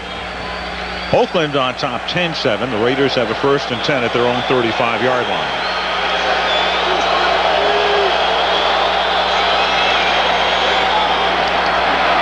Hostetler drops it off over the middle for Derek Finner. Junior Seau is there to make the tackle, along with Kurt Gouveia.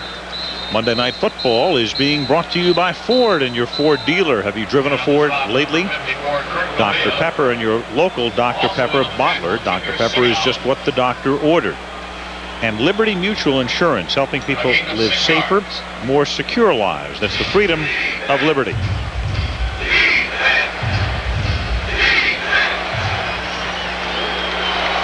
Second and 4. Oakland at its own 41-yard line. Kaufman on a counter takes it up to the 49-yard line, and a first down tackled by the safety Kevin Ross. Well, we've seen Kaufman tonight, and we've seen Harvey Williams. We haven't seen Joe Aska, who figured to see a good deal of action, bothered with a foot injury. But Aska is a second-year guy who's averaging 5.5 yards a carry, but he's just biding his time on the sideline. I think Kaufman has been getting it done, too. I can understand going with him for the majority of the carries. He has been very explosive tonight. 1st and 10 from the 49-yard line. Hostetler fires to Brown, and Tim makes the catch at the 47-yard line, a gain of 4. Gouveia makes the hit. There's a guy that's been relatively quiet tonight since the opening drive is Tim Brown. He was a factor on that first touchdown march by the Raiders, but since then San Diego has pretty effectively closed him down. If you do not take him out of the offense, you are going to get hurt. But taking him out is something that's easier talked about than it is executed. 2nd and 5 at the 46-yard line.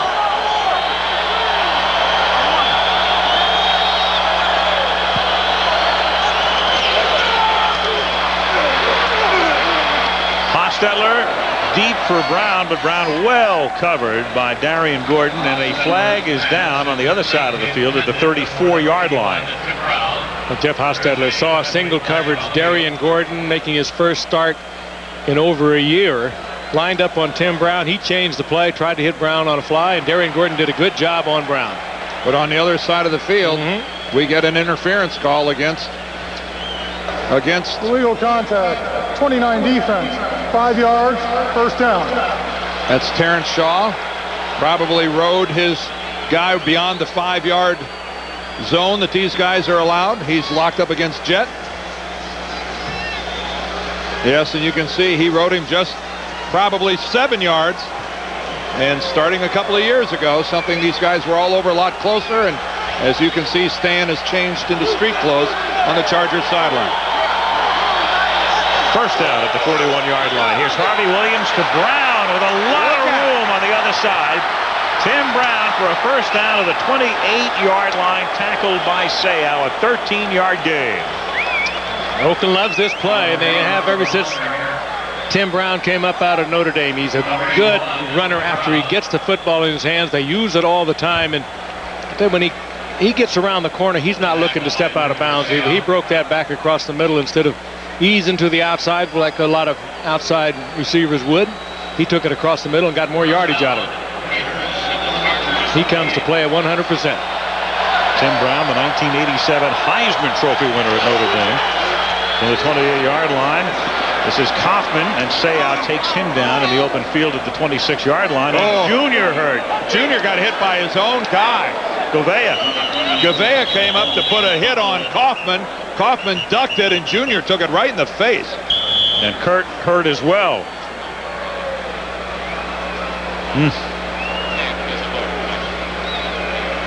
Junior with the initial tackle on Kaufman. Really good open field tackle there by Seau. And he takes it helmet to helmet, Gouveia to Seau. And that hurts Junior. Football, brought to you by NASDAQ, providing vital investment information to America's individual investors. Well, Junior Seau walks off under his own power. Kurt Gouveia stays in the game. 2nd down and 9. They work on Junior. Gouveia, who was also shaken, able to stay in the game. And Patrick Sapp, a rookie out of Clemson, comes in to take Junior's spot on 2nd down and 9. And the catch is made by Fenner. And he's tackled at the 20-yard line. It'll be 3rd down and 1. But Glenn Young was inactivated before the game. They thought he might be able to play. Dwayne Gordon, another linebacker, was hurt. They are at the moment down to 4 linebackers. Lewis Bush a starter, Kurt Gouveia a starter, and Patrick Sapp a rookie. As you look at Gordon, who has sprained his left ankle before and is doubtful in terms of playing again tonight. Sapp more of a strong side linebacker, and they're going to have to play him probably weak side, and that's not good. And now Gouveia comes out of the game as well on 3rd down and 2. And Fenner leaps across the pile and picks up a 1st down. Well, I don't think Gouveia is hurt. He's just out on the short yardage. I think we'll see him. Although, why on earth would you take your middle linebacker out on short yardage if you didn't want to? I mean, if you didn't have to. Well, now they're walking him off. If Junior Seau and Gouveia don't get back in this game, Dave Adolph is going to try to hide Sapp. Sapp is the last guy that he wants in that ball game. A rookie in this situation. He hasn't been getting a lot of reps. And they have Arnold Ale, another young linebacker from UCLA, 57 in the game as well. 1st down from the 17-yard line. Oakland just does get the play off. And Haas dumps one in traffic into the arms of Fenner. Inside the 10 for the touchdown. A flag comes in at the end of the play. Tim Brown, the Raider blocker, came back to make a hit. He's involved somewhere where this flag happened. And clearly it's against San Diego, as you saw the exultation of Jeff Hostetler. 5-yard face mask, number 21 to the defense. Penalty is declined. Touchdown. So Bobby Ross runs out of linebackers, and the Raiders are able to capitalize. Fine running here by Fenner, and hard to tell who was out of position. There's the face mask right there. Number 21, Darian Gordon, getting it in there. Flag drops, but Fenner with some high-stepping, fine running in the traffic to get the touchdown. Derek scores his 3rd touchdown of the season, 1 on a run, 2 on passes. And it's Cole Ford to attempt the extra point.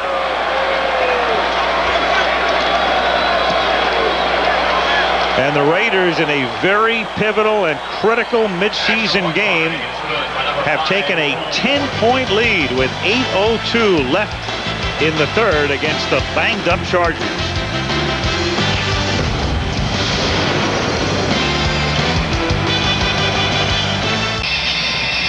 Here's our Monday night credential football fact. The Raiders and the Chargers, the great rivalry, 74th game since the AFL was formed in 1960. 3,300 points have been scored. That's the most points in any team-against-team series involving the 8 original AFL teams. The Raiders and the Chargers, and they've played some beauties through the years. Oakland leading 17-7 as Andre Coleman hauls in the kickoff. A flag is thrown, and Coleman with a great run back all the way up to the 44-yard line. But a flag down back at the 22-yard line. By Andre Coleman, there is a penalty flag on the field. Junior trying to walk it off and try to work his way back in the game. And the indication is it's against the Raiders. Personal foul, low block, cracking into the wedge to break up the wedge.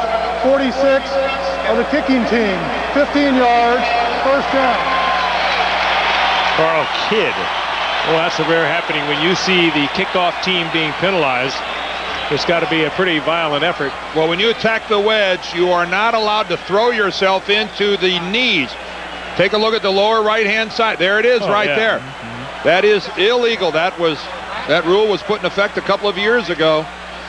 Now Salisbury on 1st down throws, and they try to exploit the situation as they start with great field position. And Martin hauls it in for a 1st down on what is a very important drive now for San Diego, down by 10, 17-yard pickup. Well thrown ball by Salisbury, had that on a line. Talk about Got a strong arm. Talk about getting to start with good field position. You get the good return by Coleman. Tack on the yardage on top of it, a completed pass, and already you're inside the 25. After that penalty, the drive starts at the Oakland 41. Now with the 24, first down. It's a fumble. It is picked up by Pat Swilling. Inside the 40 with one guy to beat inside the 30, and Leonard Russell saves the touchdown. Well, Chester McLaughlin either knew the snap count or was offside. One or the other. The Chargers are arguing that he was offside. There's no flag, but boy, he was across the line quickly. Chester was moving at the snap. He either knew the snap count or he was offsides. I'm dying to see it. Here it is. There's McLaughlin. He is moving right on the snap of the... Is he across? Was he across before the snap of the ball? It looked like just sensational anticipation by McLaughlin. Yeah, see if we can run it again at regular speed. It looked like he was there, but at regular speed, it'd be hard to call. Just regular speed. 77 might have even moved. Moten might have taken a little move, Dan. In any event, there's no flag. And Pat Swilling hangs up a good return of the fumble.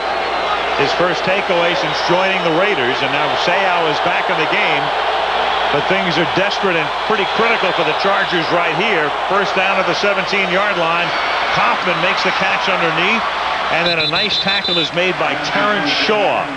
Another look now at Chester McLaughlin as Shaw gets shaken up on the play. He's got a cramp in his right foot. I'll tell you. He's moving before the snap of the ball, and you can make an argument as to whether he was into the neutral zone or not, Frank, before the snap. Well, it's so easy to see it that way. I mean, right now they're looking at Terrence Shaw.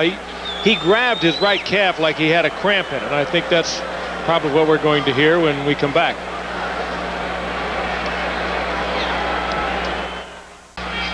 Here's Chester McLaughlin. He's reading Eric Moten right here, number 77. He's going to pull on the play, but watch how he rocks. McLaughlin is moving on Moten right there. You see Moten settle back in his stance. That's what Chester is reading, and he gets across that line of scrimmage and makes that play blow up in the Chargers' faces. It would have been great had San Diego been called for illegal movement. That would have been a false start on Eric Moten, and that certainly would have been the best thing that could have happened to the Chargers. Courtney Hall not suiting up tonight. Well, he's got a bad knee and a bad shoulder, and he's going to have to rest for a couple of weeks. Moten there, number 77. He certainly feels that Chester McLaughlin jumped it. I'm sure the Chargers feel wronged. You saw Shaw come out of the game. Mark Montroy in at cornerback. Second down and 10. Hostetler will try to run it out of bounds, and Jeff with a stiff arm against Willie Clark at the 12-yard line. There's a flag down back at the 23. After Willie Clark, he almost got Lynn Swan.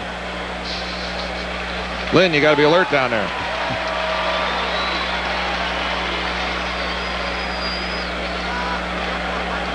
And the Raiders, who had gotten into the red zone, will now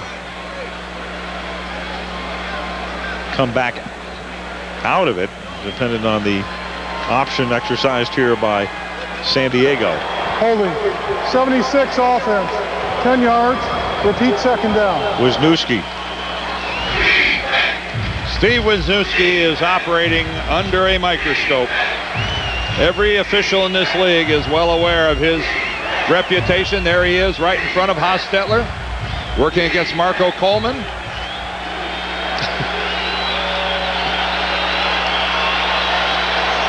Ten-yard penalty back to the 27. It's second down and 20. 6 minutes to play in the third quarter. Draw to Kaufman. Squirts out of the backfield. Coleman makes the tackle at the 25-yard line, setting up a third down and 18.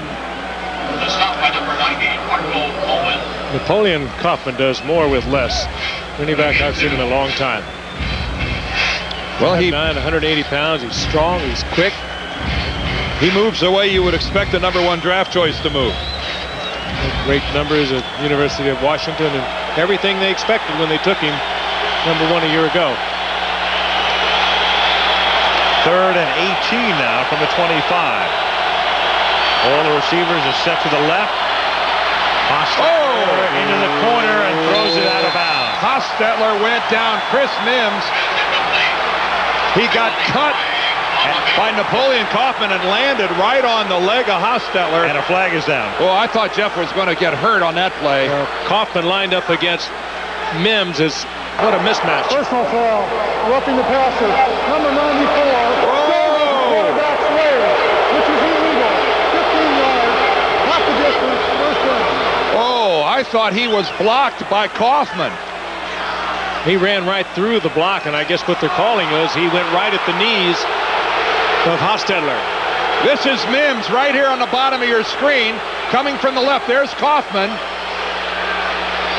Oh, that's impossible to call that roughing the quarterback. Yep. What is he looking at? Ooh, Hostetler is lucky those cleats came out of the turf. Jeff is very lucky, but how do you penalize Mims for that? Killer penalty, too, because it was a 3rd and 18, and now it's an automatic first down as Fenner gets taken down by Coleman. And off to number 34, Gary Fenner. The stop by Marco Coleman. I can only assume that the official thought that was an intent to injure, but he's fighting through a block. Again, Napoleon Kaufman goes down, hits Mims right in the thigh. That's a very bizarre call. Well, Kaufman went very low, which you have to do when you're that small, and it spun Mims around right into the legs of Hostetler. That's a flag that should have stayed in the pocket. 2nd and 11 from the 13-yard line. And Fenner takes it to the 9-yard line. It's a flag that can also mean the end of it for San Diego tonight if Oakland can get into the end zone here. Oakland leading by 10 with 4:20 to play in the third quarter.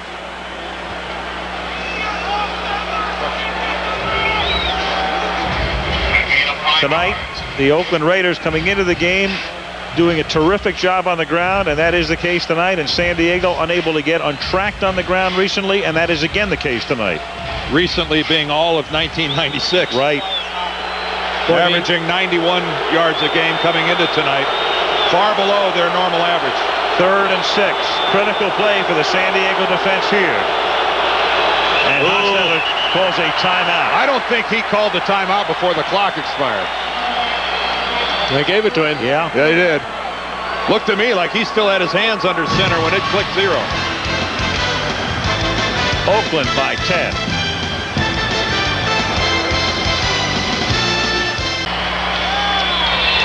Third down and 6 now for Oakland at the 8-yard line. They lead by 10. Raiders just barely getting the timeout before the play clock expired. Hostetler under center on 3rd down and 6.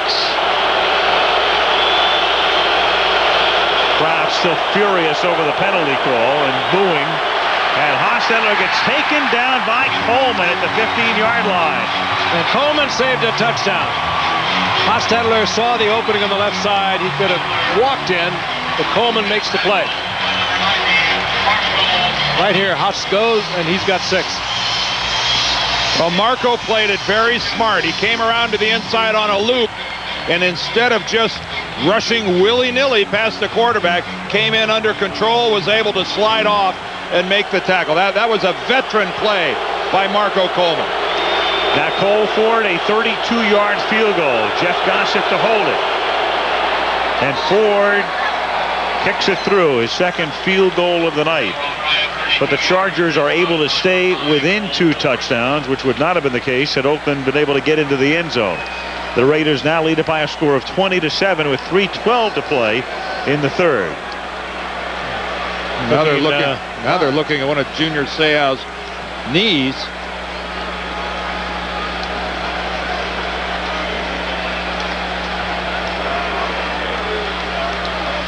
So the Chargers, banged up at linebacker, banged up at quarterback now with Stan Humphries, and coming off their bye week. They'd like to have their bye week next week. College football comes your way this Saturday on ABC. Virginia takes on Florida State, Ohio State against Iowa, Texas, Colorado, Arizona State against Stanford, and Washington against Oregon. Check your local listings, 3:30 Eastern Time. Regional football right here on ABC.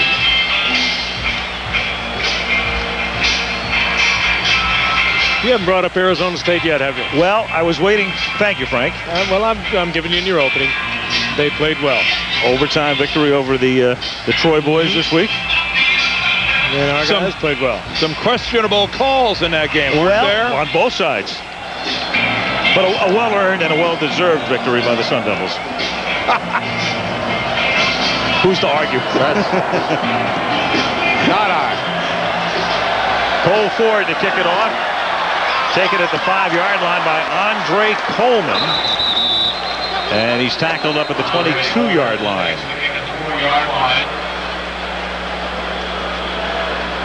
And another Charger is down. That is Troy Sinkowitz. Yep.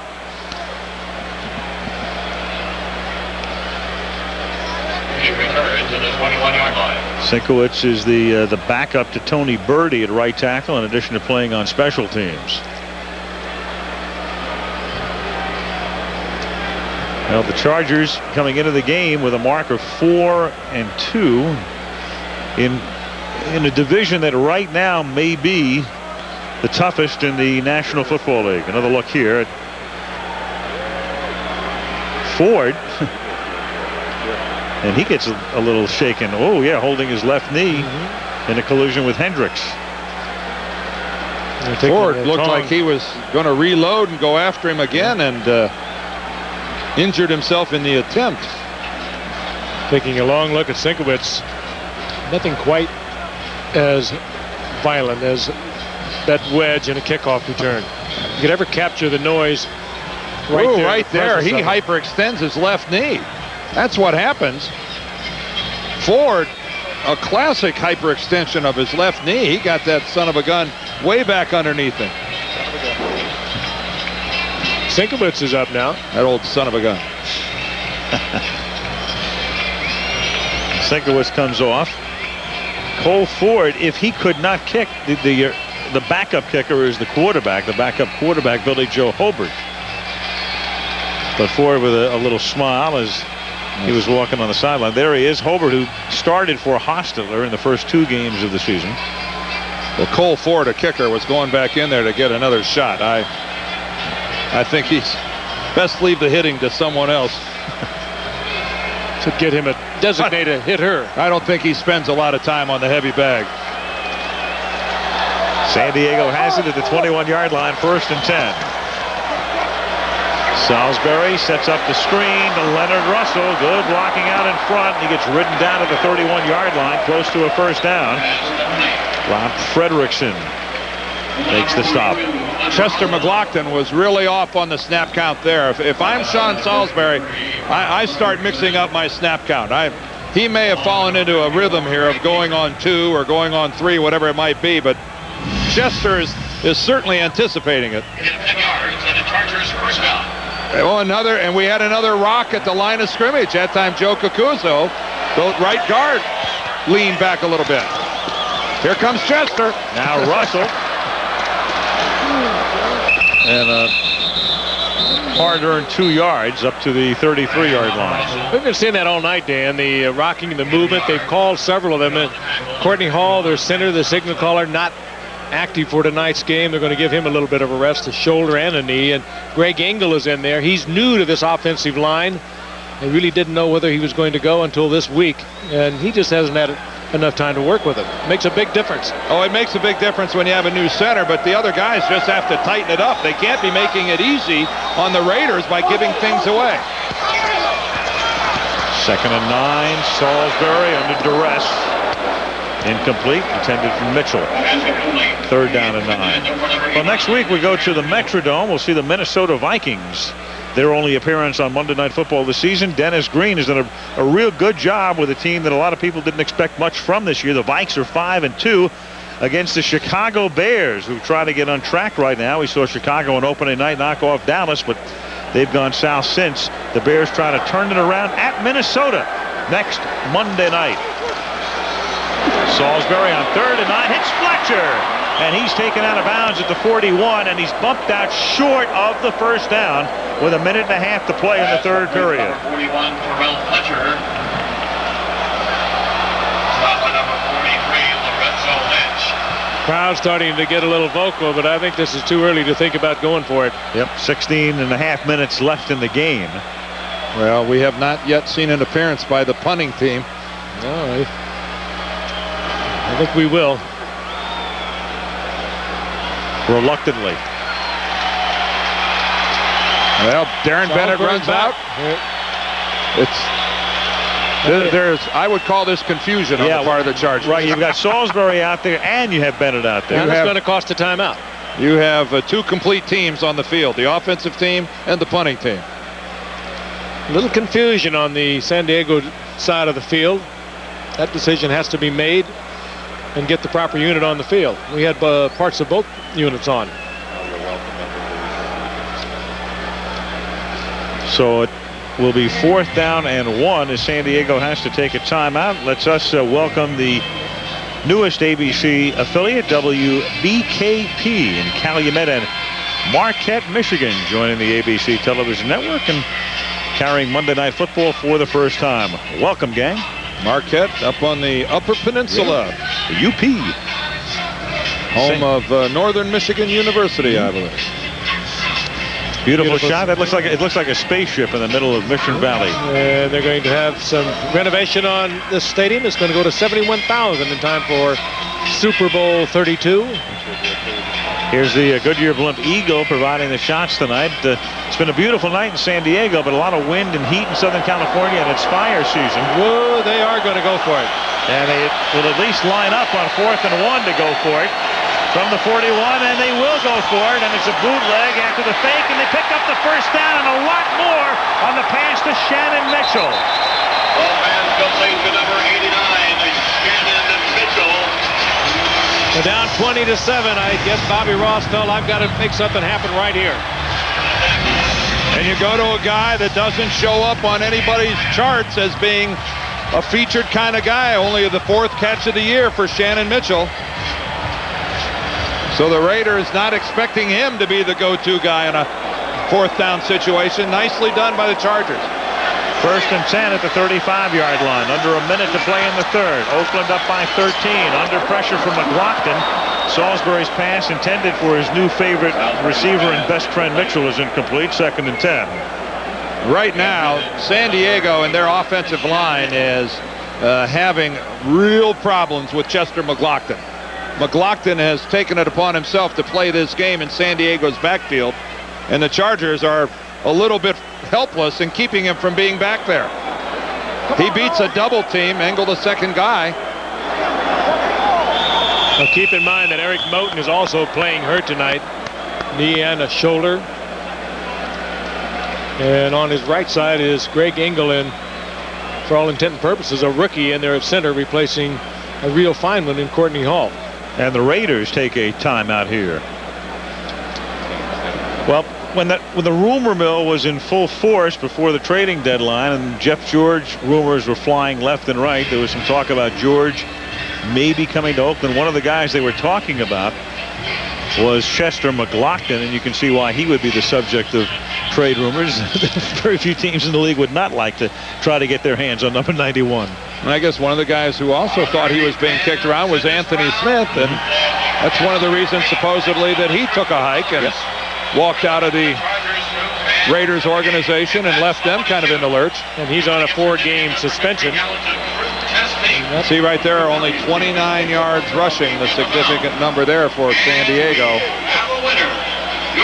29 rushing yards, and their second team quarterback being forced to play from middle of the first period on. 2nd down and 10 from the 35 after the Oakland timeout. 4-man rush, short drop, pass is incomplete, and a flag comes in because Martin was held up by McDaniel. And Martin just threw up his hands in frustration. McDaniel all over him. The short drop by Salisbury. McDaniel's a who, me?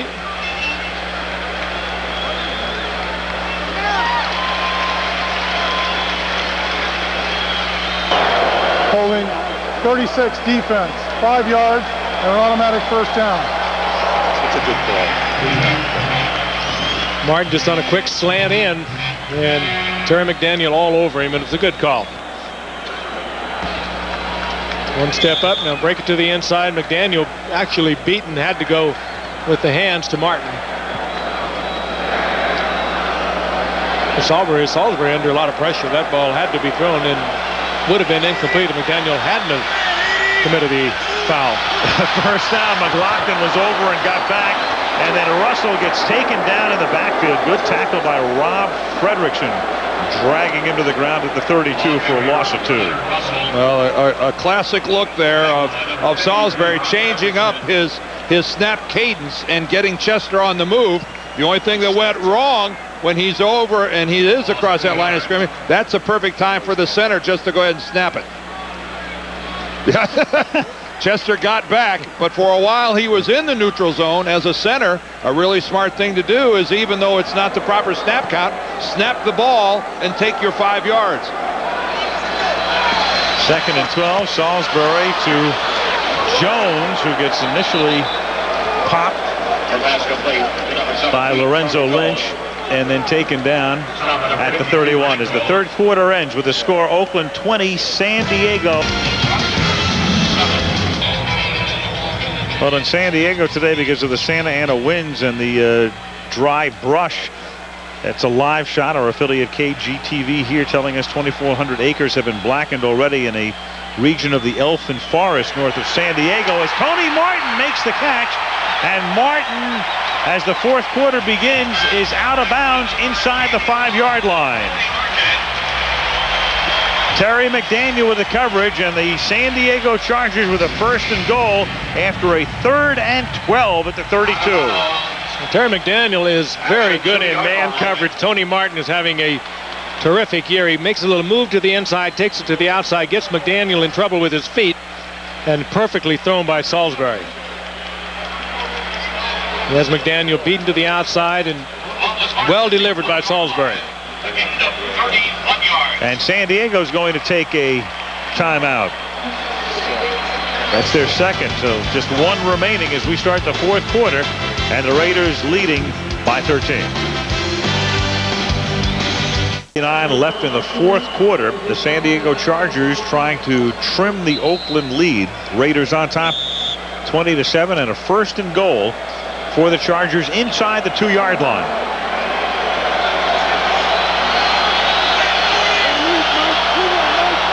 Three tight ends in the formation, and Russell gets taken down for a loss at the 3-yard line.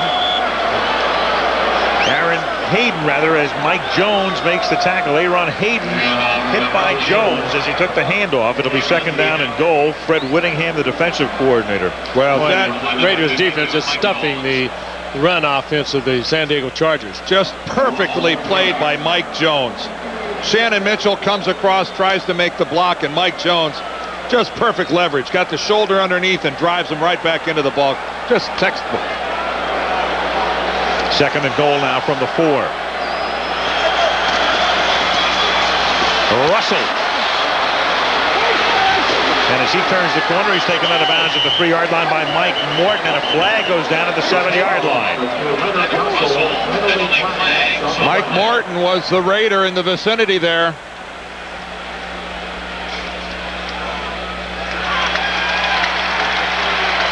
Mike Morton had that left hand up around the face mask, and it's going to go against the Raiders.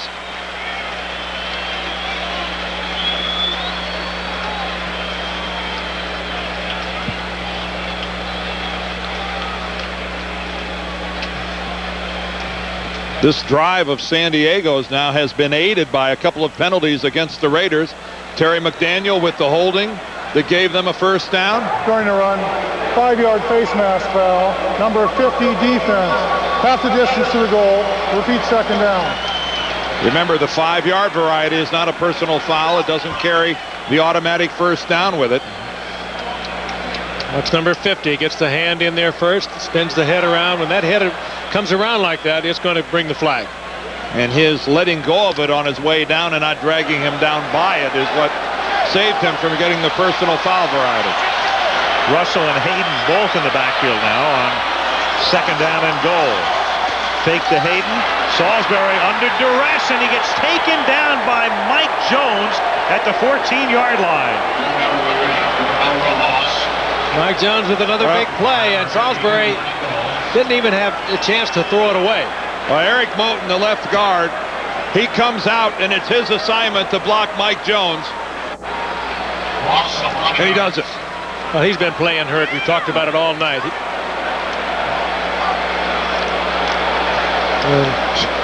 You got to hit a guy a little harder than that. That's a 310-pound man trying to block a very agile athlete. 3rd and goal back at the 12. Salisbury guns it to the goal line. It is caught there by Martin, but he does get in. He gets in for the touchdown. He broke the plane. Wow. The official right on the line of scrimmage. He was right there. He had possession at the goal line, and that is a touchdown. Martin continues his work against the Raiders. Call made by the back judge, Al Jury, and he is the judge and jury right there. No appeal. Touchdown. No, but it will be reviewed up here. Again and again.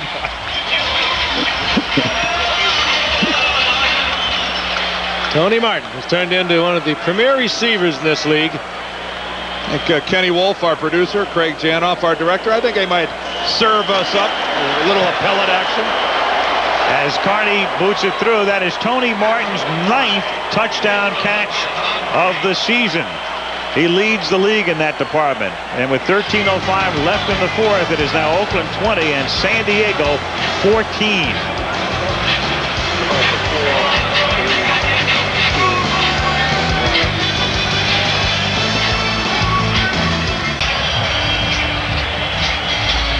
Well, Sean Salisbury had a 1st and goal at the 2, and then a 3rd and goal at the 12, and hits Tony Martin right on the goal line for the touchdown. So it's 20-14 for the touchdown. So it's 20-14 after the kickoff. We'll take another look at the play as Carney will put it in the air. Kenny Shedd and Carl Kidd back to receive. 9-yard line, Carl Kidd up past the 30, good run back, and finally taken out of bounds by Kevin Ross up at the 40. Another look at the TD now. Here's the one look at it. It's hard to tell from that. The official right on the line of scrimmage. He raised his hands on the coverage. Of course, Larry Brown.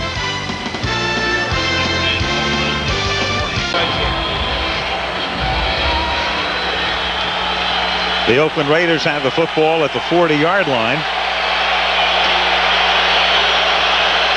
They lead by 6 early in the 4th quarter. Hostetler stays in the pocket, hits Hobbs, and he's hit immediately by Junior Seau. I think Junior's all right. Let's go back and take one last look. Here's Martin on the goal line. You can see the football right there in his left arm. But over here, take a look. There's Al Jury straddling the goal line in perfect position. You can see that line of sight right down the goal line. He makes the call that the ball in Martin's left hand broke the plane, thus a touchdown. 2nd and 7. And trying to squirt through.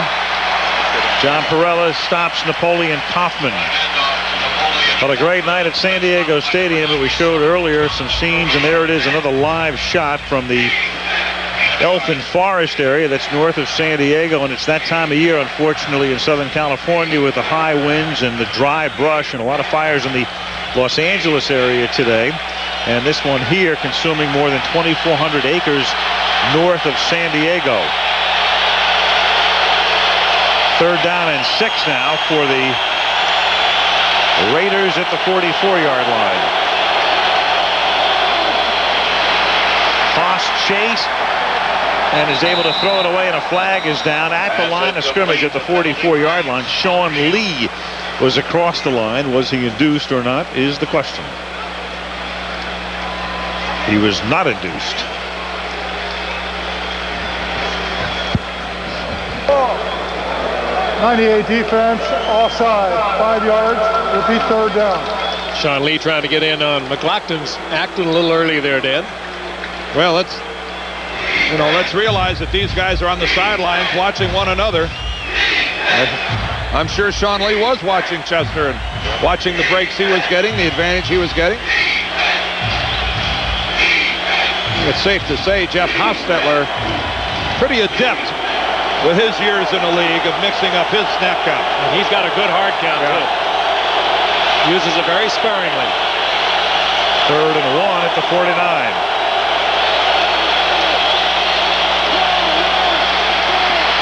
Stepping up is Haas, hits ground. Big first down to the San Diego 41-yard line. And I don't know how many times tonight Hostetler has kept the play alive by stepping back up into the pocket, easing out to the side. He can buy time just about as good as any quarterback in the league. And he's had to do it tonight, and he's been able to do it. Well, what helped him out there was great blocking from his 2 guards. Gogan and Wisniewski and Barrett Robbins at center. They sealed it up at the line of scrimmage, gave Haas some place to go by stepping towards the line.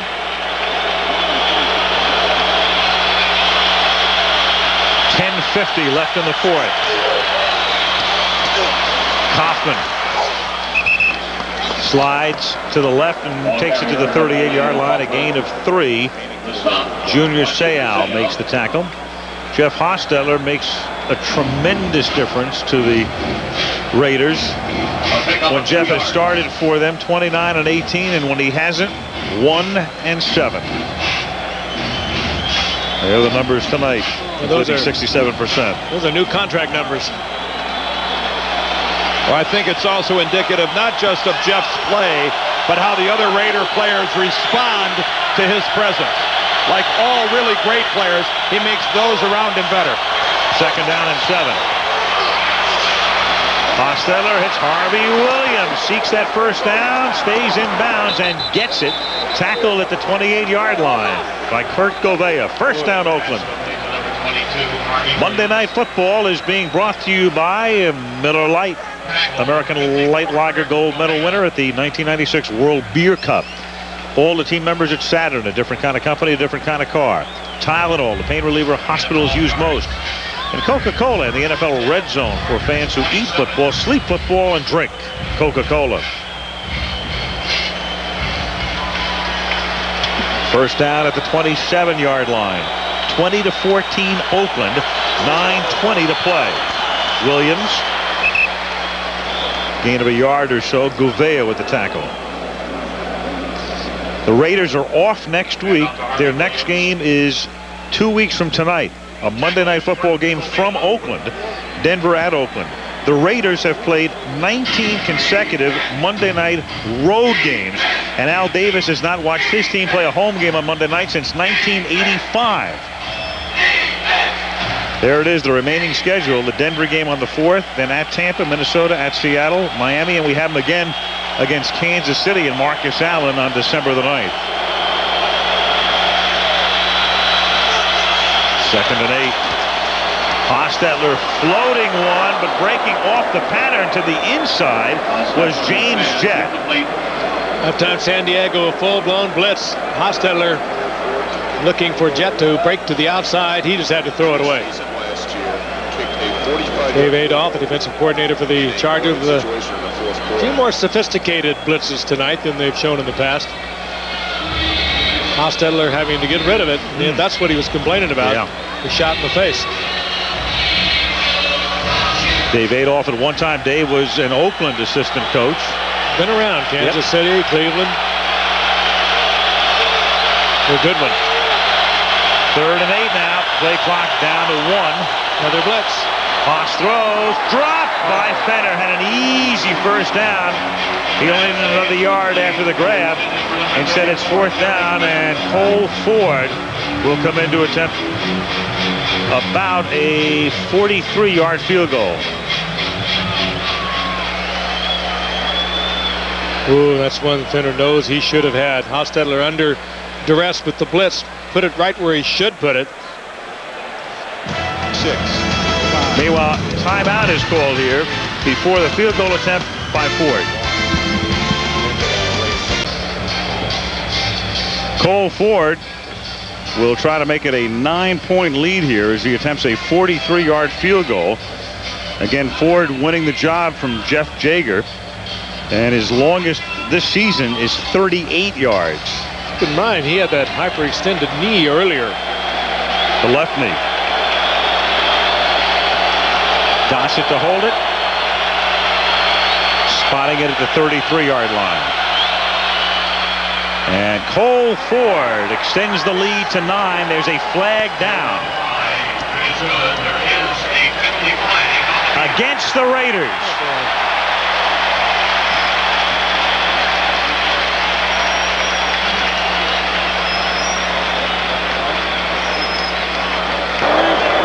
Holding. 50 on the kicking team. 10 yards. Repeat 4th down. Huge penalty. Mike Morton. So instead of a 9-point lead, you're looking at now a 53-yard attempt if that's what they want to do. And Jeff Hostetler summing up the feeling on the Raiders sideline, and now they get guys on and off the field in a hurry. Cole Ford goes off, and Gossett comes in to pooch punt it. This makes a lot of sense. If you don't feel you can make it, you don't want to block here. If you miss, San Diego's going to take the ball over at the 36-yard line. They're going to take a 5-second penalty here by letting the play clock expire. Yeah, they couldn't care less. Yeah, they'd actually take it over at the 43-yard line because you bring it back to where they attempt to kick from. And delay of the game is the call here.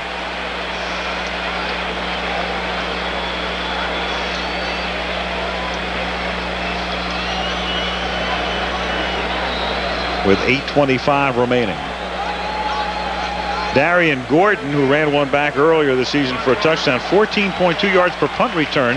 That is the best in history at the moment, with those who've returned at least 75 punts. I don't think you'll get to pad that number much here unless there's some type of a mistake by the Raiders. Gossett floats one into the arms of Gordon, who fair catches it at the 16-yard line. So the Chargers will take over there with 8:17 to play in the 4th quarter. Ooh, boy, that was an important 3 points to take off the board. Very.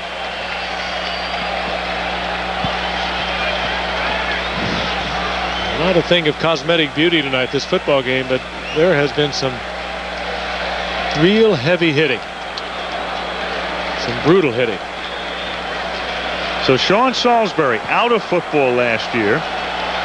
Broadcaster. Yep, a guy who's been a sometime starter in a long and relatively undistinguished playing career. Tries to guide them from behind and starts by giving it to Russell, who gets tripped up by McDaniel and is tackled at the 20-yard line after a gain of 5. Pretty good effort there by Leonard Russell, huh? Being undercut by that tackle by McDaniel, coming down and still digging and diving for some extra yardage. Pretty good agility for a man this big. I guess so. Keep in mind, 40 pounds. Look at this, coming back down and still pumping it forward for a couple of more yards. 2nd down, 6 at the 20-yard line. Salisbury throws, and it's dropped by the tight end Shannon Mitchell. 3rd down and 6 coming up. Both teams have had a lot of drops tonight. Salisbury right on target once again. Actually, Salisbury started in Seattle, went up to Canada for a couple of years, and we had him in a playoff game up at Minnesota 3 or 4 years ago. Against Washington. And the Redskins won it handily. 3rd down and 6 at the 20-yard line. Blitz gets the pass off. Coleman makes the catch. Big 1st down at the 29-yard line. Andre Coleman playing with a very sore hamstring tonight. Makes a real fine catch. That ball had a lot on it, and he just looked up and he almost had to catch it in self-defense. But he gets the 1st down. Every 1st down that the Chargers pick up here on plays like this. Watch this now. This is not easy. He had just turned to look at the ball, and Salisbury put it right in his hands. But every time they move the ball, you think about that field goal that had to come off the scoreboard. 1st and 10, and that's incomplete. Throw into a lot of traffic intended for Tony Martin. McDaniel with the coverage. Stan Humphries injured his shoulder, his left shoulder in the first quarter. He's been out since that point. And Sean Salisbury, who's played with Seattle, Indianapolis, the Winnipeg Blue Bombers, and Minnesota, trying to guide them to a win. McDaniel went up for it. Tony Martin ran right through him. Didn't even see McDaniel, but off the fingertips, a wild throw by Salisbury. 2nd and 10 at the 30.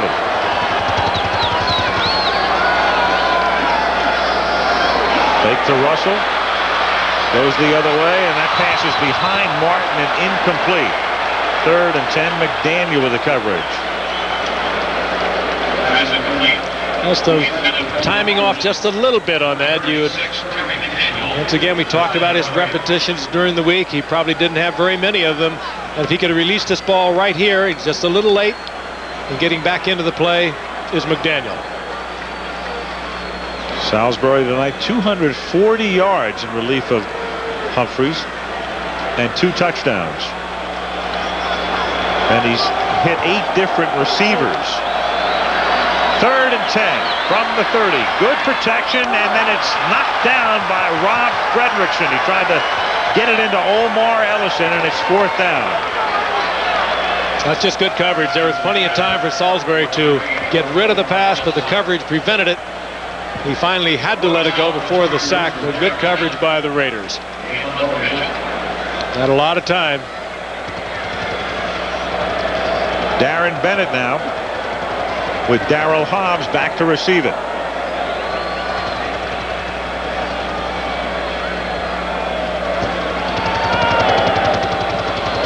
And the Aussie sends one to the 32-yard line.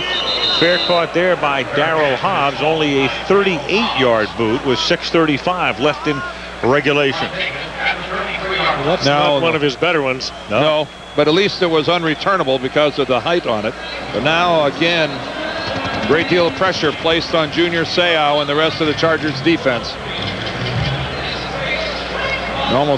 Almost certainly any type of a Raiders score almost squeezes them out.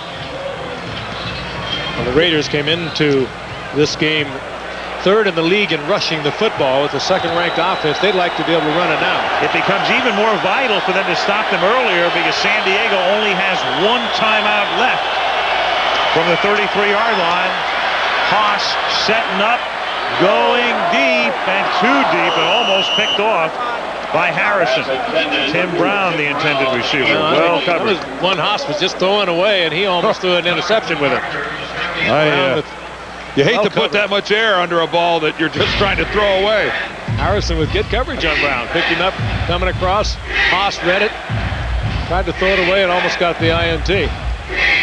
Raiders trying to take advantage, hoping that San Diego was going to overplay the run. They were all over that. Good double coverage. 2nd and 10. 6:28 to play. Oakland leading by 6. Kaufman cuts to the outside, taken down by Harrison. It'll be 3rd down and 9. Dave Adolph, and he came into tonight. He had the 30th ranked defense in the league. They have not played that way tonight. They've had some big moments. And they're looking at one right now. They need to get the ball back to the offense. 3rd down, call it 10 now from the 33-yard line. No gain on the last play.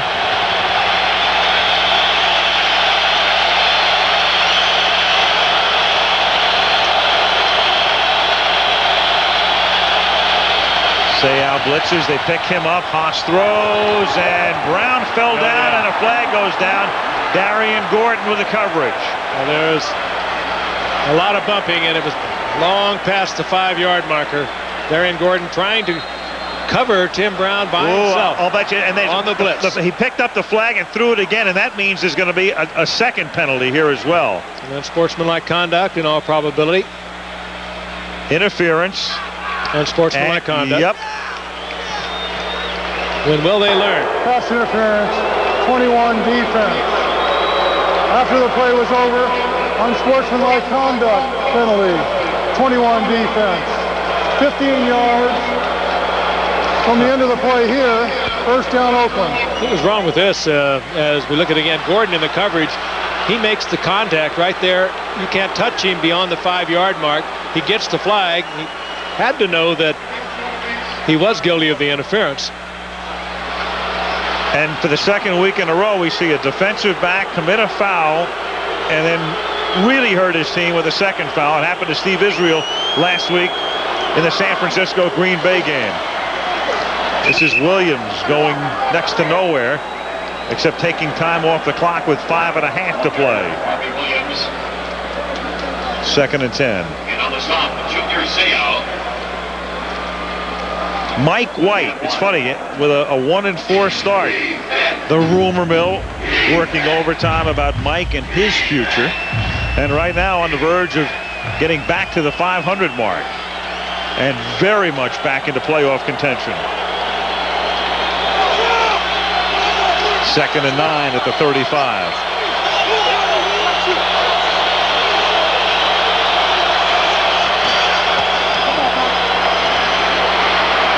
Hostetler Incomplete. And that will be intentional grounding, I'm assuming. It is. Yep. Yes. Got away with one before, but not this time. He sure did. He should have been called in the first quarter. Haas is going to argue that he is expecting a receiver to break back out. It's not going to float here, though. You are not allowed to ground the ball unless you have moved outside of your offensive tackles. Intentional grounding. 15 offense. 10 yards. Loss of down. Third down. Jeff Hostetler right in the center of the pocket. You have to throw it close to someone. Good coverage by the Chargers. Haas had a lot of time. And it makes it third down 20 from the 45. 4:54 left. A little dump off to Harvey Williams. Tries to get into field goal range. Tackled at the 33-yard line. Fourth down and 7. And if they're thinking about a field goal, it's from 50 yards away.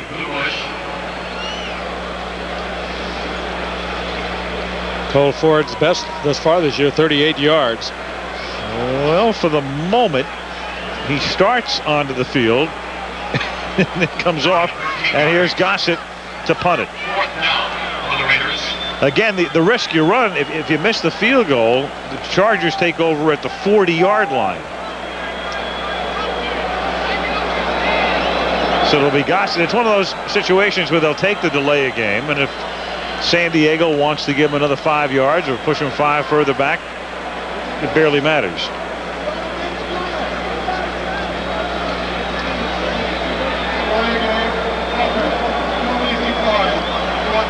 Chargers decline the penalty, which most teams, always do in this situation. It's kind of a silly exercise. You let the clock run out, hoping that you get 5. The defenses are going to give you the 5, and the ball stays right where it is. So like walking a batter. Yep. You got to go through the process.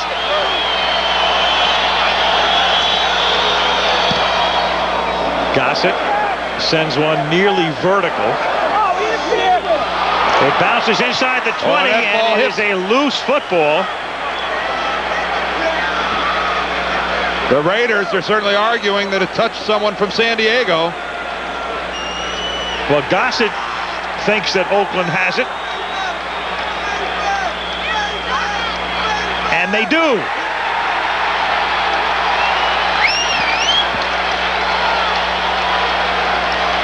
Could be a bit of an argument as to whether or not he was given an area to handle that football. Well, here's Gordon. Nobody touched him. Oh, yeah. Oh, yeah. That's a muff all the way. Good discipline on part of the special teams of the Raiders not to crowd him. And it's Dan Turk who is at the bottom of the pile for the Raiders. And Rusty Tillman, the very happy special teams coach.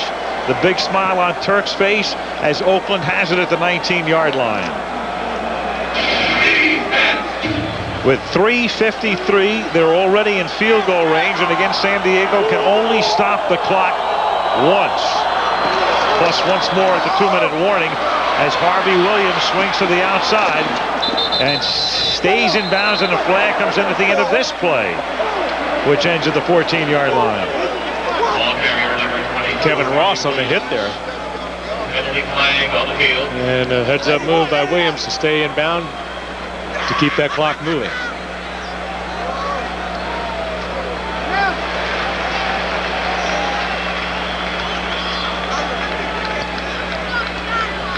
Penalty against Oakland.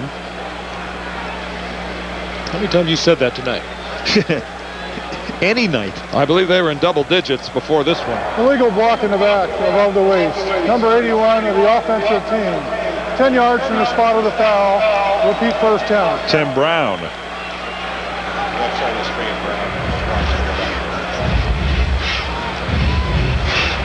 Let's look at the very left side of our screen. There's Tim Brown right there against Rodney Harrison. He was high, so that's an illegal block in the back. If it was down low, it would have been a clip. I think that's number 10 or number 11 on the Raiders this evening. And it moves the ball back to the 24-yard line. 10 yards from the spot of the foul, and it's first down and 14. Raiders have been penalized now 11 times for 93 yards. Harvey Williams to the 22-yard line, tackled there by Junior Seau.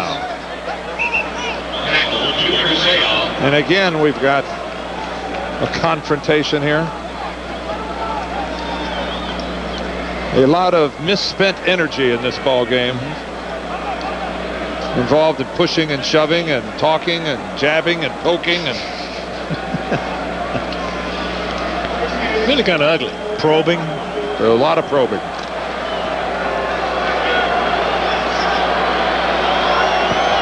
Second down and 13 at the 23-yard line. A little more than 3 minutes to go in the fourth. Harvey Williams takes it inside the 20. He's tackled at the 18-yard line. Marco Coleman with the stop. And so right now, if they don't gain another yard, you'd be looking at about a 35-yard field goal attempt. It'll be 3rd and 9. More yapping going on.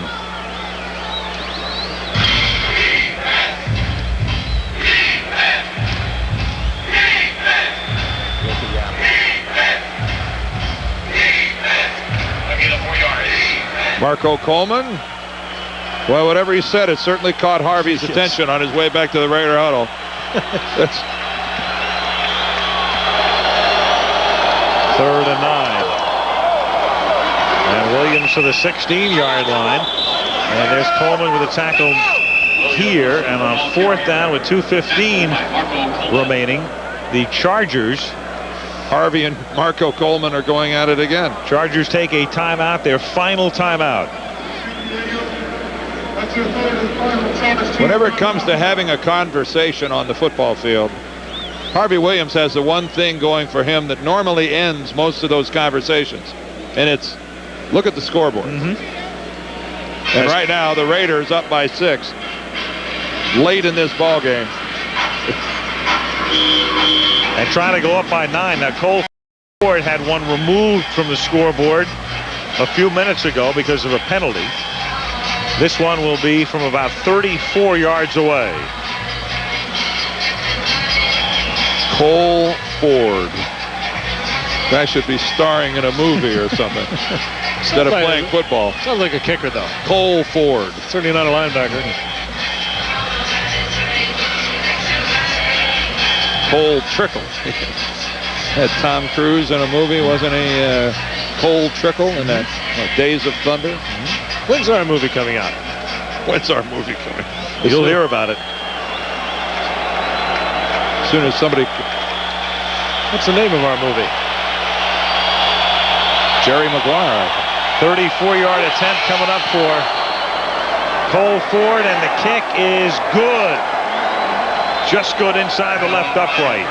With 2:11 to play in the fourth quarter, it's now a 9-point lead. So the Chargers will be forced to score twice and they have no timeouts, and the only time the clock will stop is at the 2-minute warning.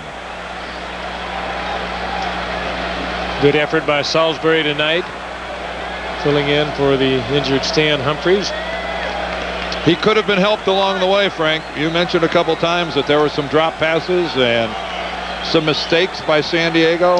The kind of mistakes that you're really not allowed to make when you lose your starting quarterback. Look at that rating there by Salisbury tonight, 111.3.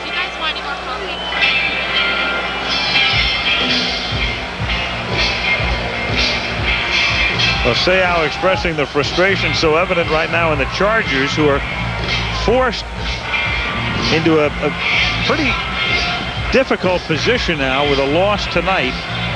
Denver on top of this division, and then you've got Kansas City at 5-2, so it's probably top to bottom the toughest of the divisions. And only one team, of course, guaranteed a spot in the playoffs, and then you're looking for wild card positions, and they'd be 4-3. The Raiders would be 4-4. And the immediate future of Stan Humphries, a question mark, as Ford sends one into the end zone for the touchback. Andre Coleman downs it there, and the Chargers will begin at the 20-yard line.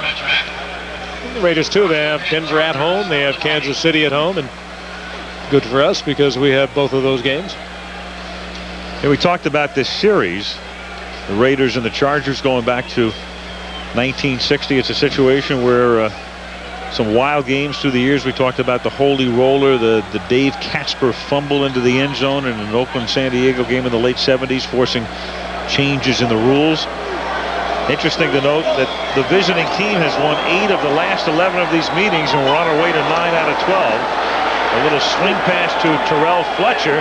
Crowd boos the play call, and the clock stops at the 2-minute warning. That much time left in San Diego, where the Raiders have come in and have a 9-point lead.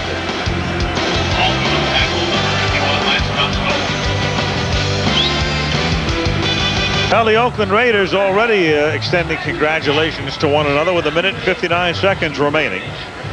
And we can tell you that you can check out the NFL's new internet site for up-to-the-minute score, stats, and news from around the league. It's all there on NFL.com. Well, there's nothing quite like crawling out of a hole, and that's certainly where the Raiders put themselves at the beginning of this season. And now with 3 consecutive wins, they have every right to be feeling pretty good about themselves. Yeah. They lost, what, 4 of their first 5. They lost their last 6 games of last season. And this was the team at the beginning of last year, and again at the beginning of this year, a lot of people thought would wind up in New Orleans. Right, and now if they end up with the win here, they will have, in back-to-back weeks, beat some pretty good football teams. San Diego is certainly one of those teams. The Detroit Lions, a good football team. Yeah, they had lost 10 of 11. Right. And now on their way to win number 3 in a row. And we got a fan on the field, and the play is whistled dead. This is a good tackle, too. So a guy came running out onto the field just before the snap. No play. As stupid as you can get, really. Yep. Well, we can tell you that Monday Night Football, as always, produced by the fabulous Ken Wolf in his 11th season, as Craig Janoff wraps up his 9th in the director's chair. Joey Chavo, our technical director through the decades. Ben Harvey, our associate producer. 2nd down and 17 from the 13-yard line as the pass is caught by Fletcher, and he'll run out of bounds, but only a short pickup, and it will be 3rd and long. Jaime Bravo, our associate director. Bob Simon, Dennis Szabo, and Jim Licata making sure the sights and sounds come out, along with Victor Vitarelli and Chris Pfeiffer, our assistants to the producer. And Steve Hurt, as always, providing mountains of information, all relevant. 3rd down and 13. Fletcher makes the catch underneath. And up to the 24-yard line, it will be 4th down and 6. Kim Bauer in the booth with us, along with George Hill, our statistician. Malibu Kelly Hayes wrapping up his 11th season with us. Kim working her way into the broadcast. Yes. It's 4th down and 7 now from the 23. As Salisbury throws, the catch is made, and they're able to move the sticks as May makes the catch, deems May, and that's a 1st down up at the 32-yard line. San Diego without a timeout.